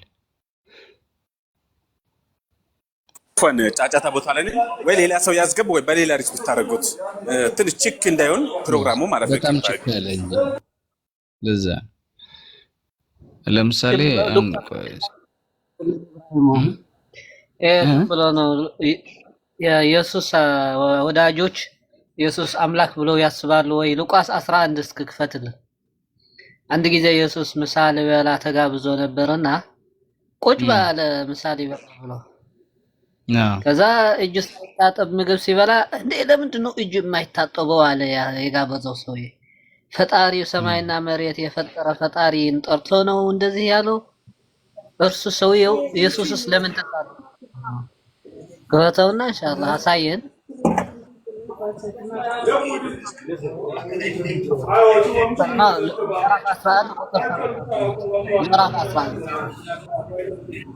ሉቃስ ምዕራፍ 11 ነኝ ያለው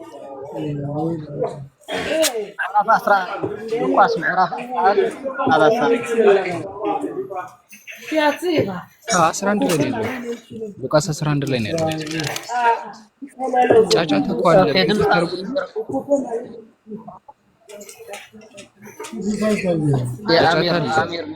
አሜን።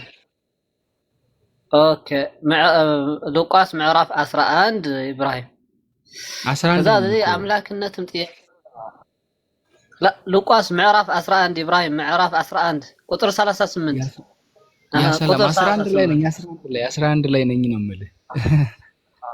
ኦኬ 38 ኦኬ እንትን 37 ጀመረ። እዛ ምሳሌ ሊበላ የተጋብዞ ሰውየው ለምን አትጣጣም ይለዋል። ፈጣሪውን እንደዚህ ደፍሮ የተናገረው አምላክ መሆኑ እያወቀ ነው ሰው ብሎ ያስበው ስለነበረ ነው። እስከ 38 37 አካባቢ ኢንሻአላህ ምን ላይ ነው ያለው? ሉቃስ ኦኬ ትልቅ ላይ አረገኝ። ኦኬ 37 ከዛ አዎ ይህንን ሲናገር ይላል ማን ኢየሱስ ያስተማረ ነበርና አንድ ምን አለው ከእርሱ ጋር ምሳ ይበላ ዘንድ ለመነው። ገብቶም ተቀመጠ። ና አብረን ምሳ እንብላ አለው። አሁን ምሳ እንብላ የሚልህ ፈጣሪህ መሆኑ እያወቀ ነው። አላሁ አዕለም። ከምሳም በፊት አስቀድሞ እንዳልታጠበ ባየው ጊዜ ፈሪሳውም ተደነቀ። ለምንድን ነው እጁ የማይታጠበው ኢየሱስ ብሎ ተገረመ ሰውየው። ያኔ አስቡት፣ ፈጣሪውን ጠርቶ ምሳ ሊበላ እንኳን ከእርሱ ጋር ቁጭ ሲል ለምን እጁ አልታጠበም ብሎ ተገረመ ማለት ነው። ከዛ ምን አለው ጌታም እንዲህ አለው፣ አሁን እናንተ ፈሪሳውያን የጽዋውያንን የወጭቱን እስኪ የጽዋውንና የወጭትን ወጭ ከፍ አድርገው ወደ ላይ እስኪ ይሳደባቸዋል ኢየሱስ። አሁን የኔ ጥያቄ ምንድነው? መጀመሪያ ምክር አልሰጠውም ኢየሱስ፣ ምክር አልሰጠም፣ አብሮ ቁጭ አለ። እንዲያም አልተሳደበውም። ችግሩ ከዛ በፊት ቢሆን ኖሮ ኢየሱስ ምሳ ሳይበሉ ይመክረው ነበር። እጅህ ለምን አልታጠብክም ስላለው ይህች ነገር መሰረት አድርጎ ኢየሱስ እናንተ ልባችሁ ሞኞች ናችሁ፣ ደንቆሮዎች ናችሁ፣ እንዲህ ናችሁ እያለ ብዙ ነገር ተናገረ ኢየሱስ። ከዛ በኋላ አይ እነርሱን ለማስተማር ፈልጎ ነው እንዳንል ከዛ በፊት አልተናገረም። ምሳ ሊበላ እንኳን ቁጭ ብሎ ነበር፣ ችግር አልነበረውም። ለምንድን ነው እጅህ ለምን አልታጠበም ብሎ ከተገረመ በኋላ ኢየሱስ የተናደደው? ሰውየውስ እጅህ ለምን አልታጠብክም ብሎ በውስጡ ሲገረም አምላክ መሆኑ እያወቀ ነው ወይ? ቀጥል ኢንሻአላህ። ይሄ ጥያቄ ነው፣ የሚመልሰው ካለ እያብራራ አንድ ክርስቲያን። መርሃባ ሚኪ ገብቷል። ምናልባት እስኪ ሚኪ ሰላም ነው?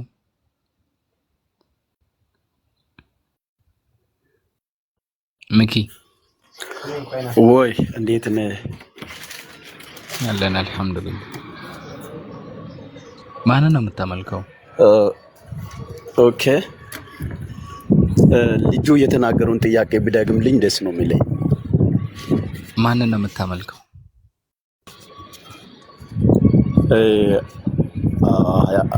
ነሂም የጠየቀውን ጥያቄውንም እንደገና ቅድም ልጁ ሲከራከርበት የነበረውን ጥያቄውንም ያው እሱን እንደገባልኝ መነሻ ፖይንቱ ልክ ነህ። እነዚህ ሀሳቦች የተነሱበት ምክንያት ማንን ነው የምታመልከው ነው። ለማርያም የተሰጣትን ወንድ ልጅ ነው የምታመልከው ወይንስ ለማርያም ወንድ ልጅ የሰጣትን አምላክ ነው የምታመልከው? ከዛ መነሻ አድርገን ነው እነዚህ ሀሳቦች የተንሸራሸሩት።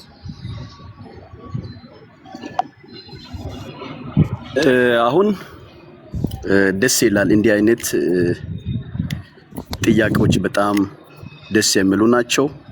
እንደገና አንዳንድ እያወቅንም የምንጠይቅባቸው ጊዜያቶች አሉ።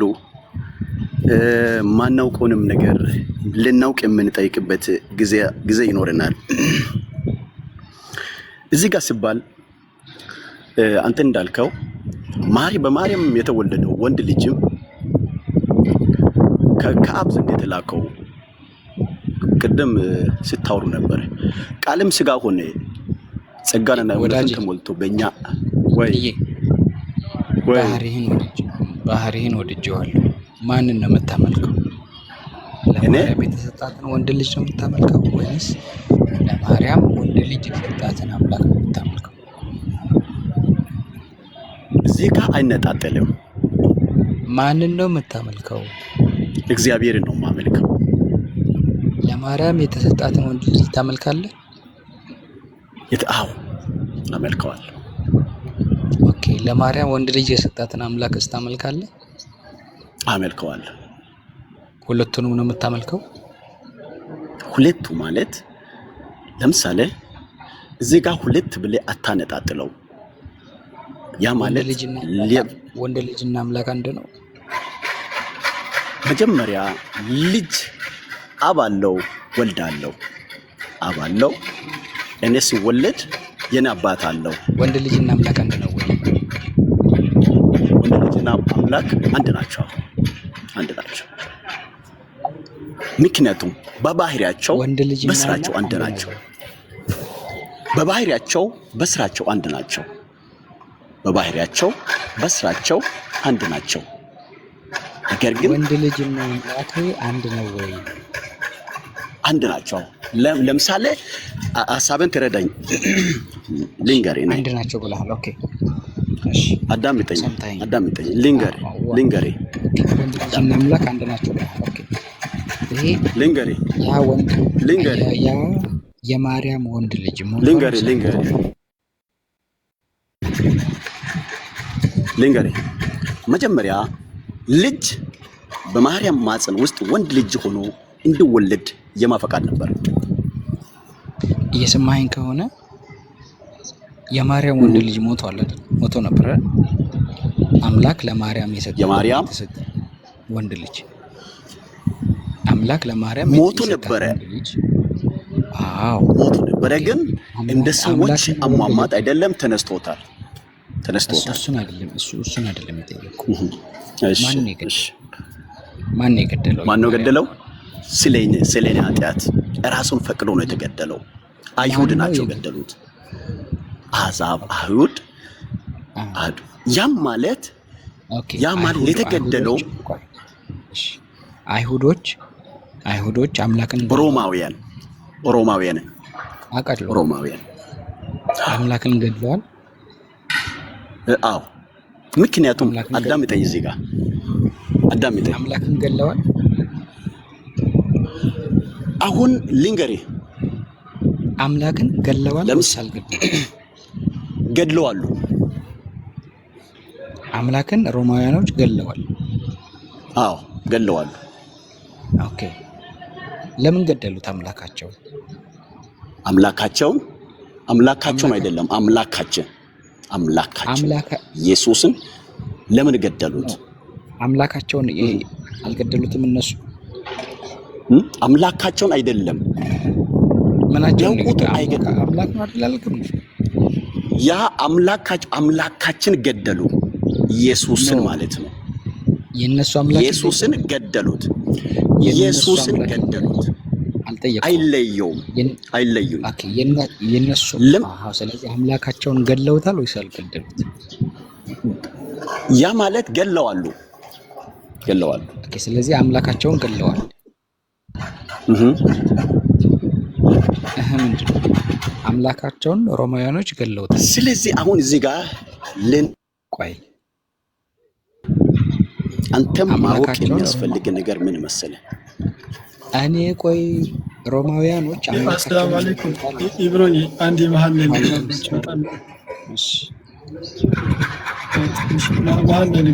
ትንሽ እንትን ሆነ። ሚኪ ይሰማኛል? አዎ ድምጽህ ምናምን ያምራል። ዘማሪ ነህ እንዴ? ነኝ። ድምጽሽ ያምራል። አይ እንትን ቴንኪው አመሰግናለሁ። እንትን አየሁኝ ይሄ ባዮህ ላይ ስገባ ፊልጵስዩስ ምዕራፍ 4 ከቁጥር 6 ላይ ያለውን ገልጣል። ቴንኪው። አዎ እዛ ጋር የሚያወራው ስለማን ነው? እዛ ጋር የሚያወራው ስለማን ነው? እሱ ሌላ ይሄ ሌላ ነው። ለጠየቁት መልሱን ልስጠው። መጀመሪያ እዚህ ጋር መጣ የራሱን ተናገረ። እብራሂም ተናገረ። መልሱ እዛ ላይ አለ ብዬ እኮ ነው። መልሱ እዛ ላይ አለ። ሌላ ቦታ ከምንሄድ መልሱ እዛ ላይ አለ ብዬ እኮ ነው። ይሁን ችግር የለውም። ምን ልንግ አዎ አይ ምን እንዳለ ታውቃለህ ማይሮ? አምላካቸውን ገለዋል እያለ ነው። ሮማውያኖች አምላካቸውን ገለዋል። አምላካቸውን እንትን እሱ ጋር ከገባ እንትን እንዳይለው እዛ ፊልጵስዩስ ምዕራፍ 4 ከቁጥር 6 ላይ በቃ ይመጣ። አንብብልኝ። እዛ ጋር ያወራ አንብብልኝ። አንተ ራስህ አንብብልኝ። አዎ አንብብልኝ። ችግር የለም አንብብልኝ። ቴንኪው። ፊልጵስዩስ ምዕራፍ 4 ከቁጥር 6 ላይ ጳውሎስ የጻፈው መልእክት ላይ እንደዚህ ይላል። ጌታ ቅርብ ነው፣ በነገሩ ሁሉ በጸሎትና በምልጃ ከምስጋና ጋር በእግዚአብሔር ዘንድ ልመናችሁን አስታውቁ እንጂ በአንዳች አትጨነቁ ይላል አይደለ? አዎ ሁል ጊዜ በጌታ ደስ ይበላችሁ፣ ደግሜ እምላለሁ ደስ ይበላችሁ ይላል። አዎ እዚህ ጋር አምላክ የተባለው ማለት ነው። እዚህ ጋር ዋናው ነገር ማወቅ ያለብህ በዛ ሰዓት አምላክ የነበሩ የተባለው ሚካኤል እግዚአብሔር ኢየሱስ ክርስቶስ እዚህ ጋር አምላክ የተባለው እግዚአብሔር ኢየሱስ ክርስቶስ ነው። አዎ ቁጥር 9 ላይ ግን ከእኔ ይላል የተማራችሁትና የተቀበላችሁትን የሰማችሁትን ያያችሁትን ሁሉ እነዚህን አድርጉ የሰላም አምላክ ከእናንተ ጋር ይሆናል አለ። ማን ነው ያለው? ጳውሎስ። አዎ የሰላም አምላክ የሰላም አምላክ እሱ ከማን ጋር ይሆናል? ከእናንተ ጋር። ቆያ የሰላም አምላክ የተባለው እዚህ ጋር ኢየሱስ ክርስቶስ ነው። አንድ አዎ ኢየሱስ ክርስቶስ አባት ይባላል በባይብል ላይ አባት ይባላል ኢየሱስ ክርስቶስ በባይብል። አዳምጠኝ እዚህ ጋር ኢየሱስ ክርስቶስ በባይብል አባት ይባላል ወይ? አንድ መልስልኝ።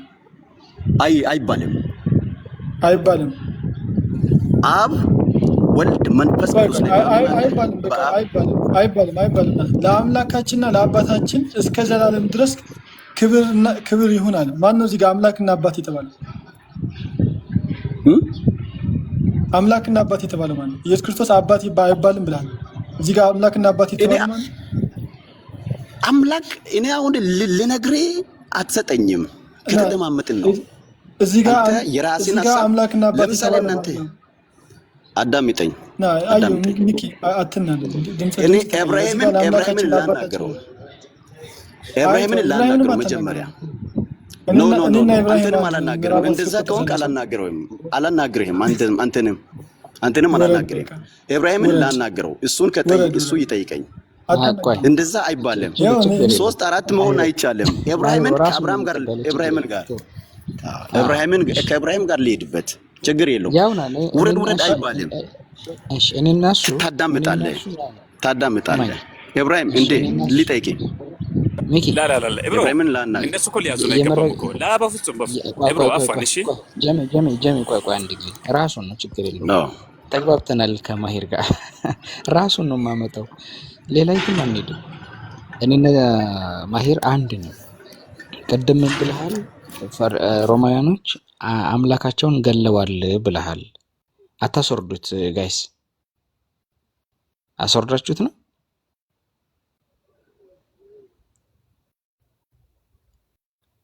ማሂር ክፈተው የአሁኑን ቪዲዮ። አይ በቃ ቀጥሉ። ለምን እንደሆነ ታውቃለህ? የገደሉት ይህንን እዚህ አንቀጽ ላይ ያለውን ነው የገደሉት። አንዴ መልሱት ልጁን። ኦኬ ቪዲዮን ክፈተው ማሂር። ኢብራሂም ሊንገሪ ቆይ አንድ ጥያቄ ልጠይቅህ። ቆይ ከመጠየቅ በፊት አምላካቸውን ገለዋል። ቆይ ልጠይቅ ቆይ አንዴ ማሂር ክፈተው። ልጠይቅ ቆይ አንዴ ተረጋጋ ማሂር። ልጠይቅ የነውንም አዳምጠኝ። ትጠይቀኛለህ አንዴ። ልጠይቀኝ በአብ በወልድ በመንፈስ ቅዱስ ታምናለህ? በአብ በወልድ በመንፈስ ቅዱስ ታምናለህ? የመረጋጋት መንፈስ የለህም። ተረጋጋ እሺ ሚኪ ተረጋጋ። ሰዎች እንዲማሩበት ስለምፈልግ። ኦኬ እሺ እየጠየኩኝ እኮ ነኝ። አንተም እየጠየቅኝ እየፈላለክ እንደምትጠይቀው አንተ በጠየቀው መስመር ላይ ነው የምንሄደው እንጂ ሌላ ጋር ዘለዝል ላይ መግባት አይቻልም። ምንም ችግር የለም ነው አንዴ ተቀበል። እስካሁን ድረስ አንተ እኮ ነው እየጠየቅኝ ያለው። ካልተደማመጥን ደግሞ አንድ ላይ አይመጣም። ሚኪ መረጋጋት አልቻልክም እኮ። በሰላም እኔንም አዳምጠኝ እኮ አዳምጠህ ነው። እሺ ያው ማሂር ክፈተው አንድ ጊዜ ይሁን አንቀጽ የመጀመሪያውን ክፈት። እኔ ማሂርን ነው እያወራለሁ። ተረጋጋ እንጂ ማሂር የለህም? ኦኬ አይ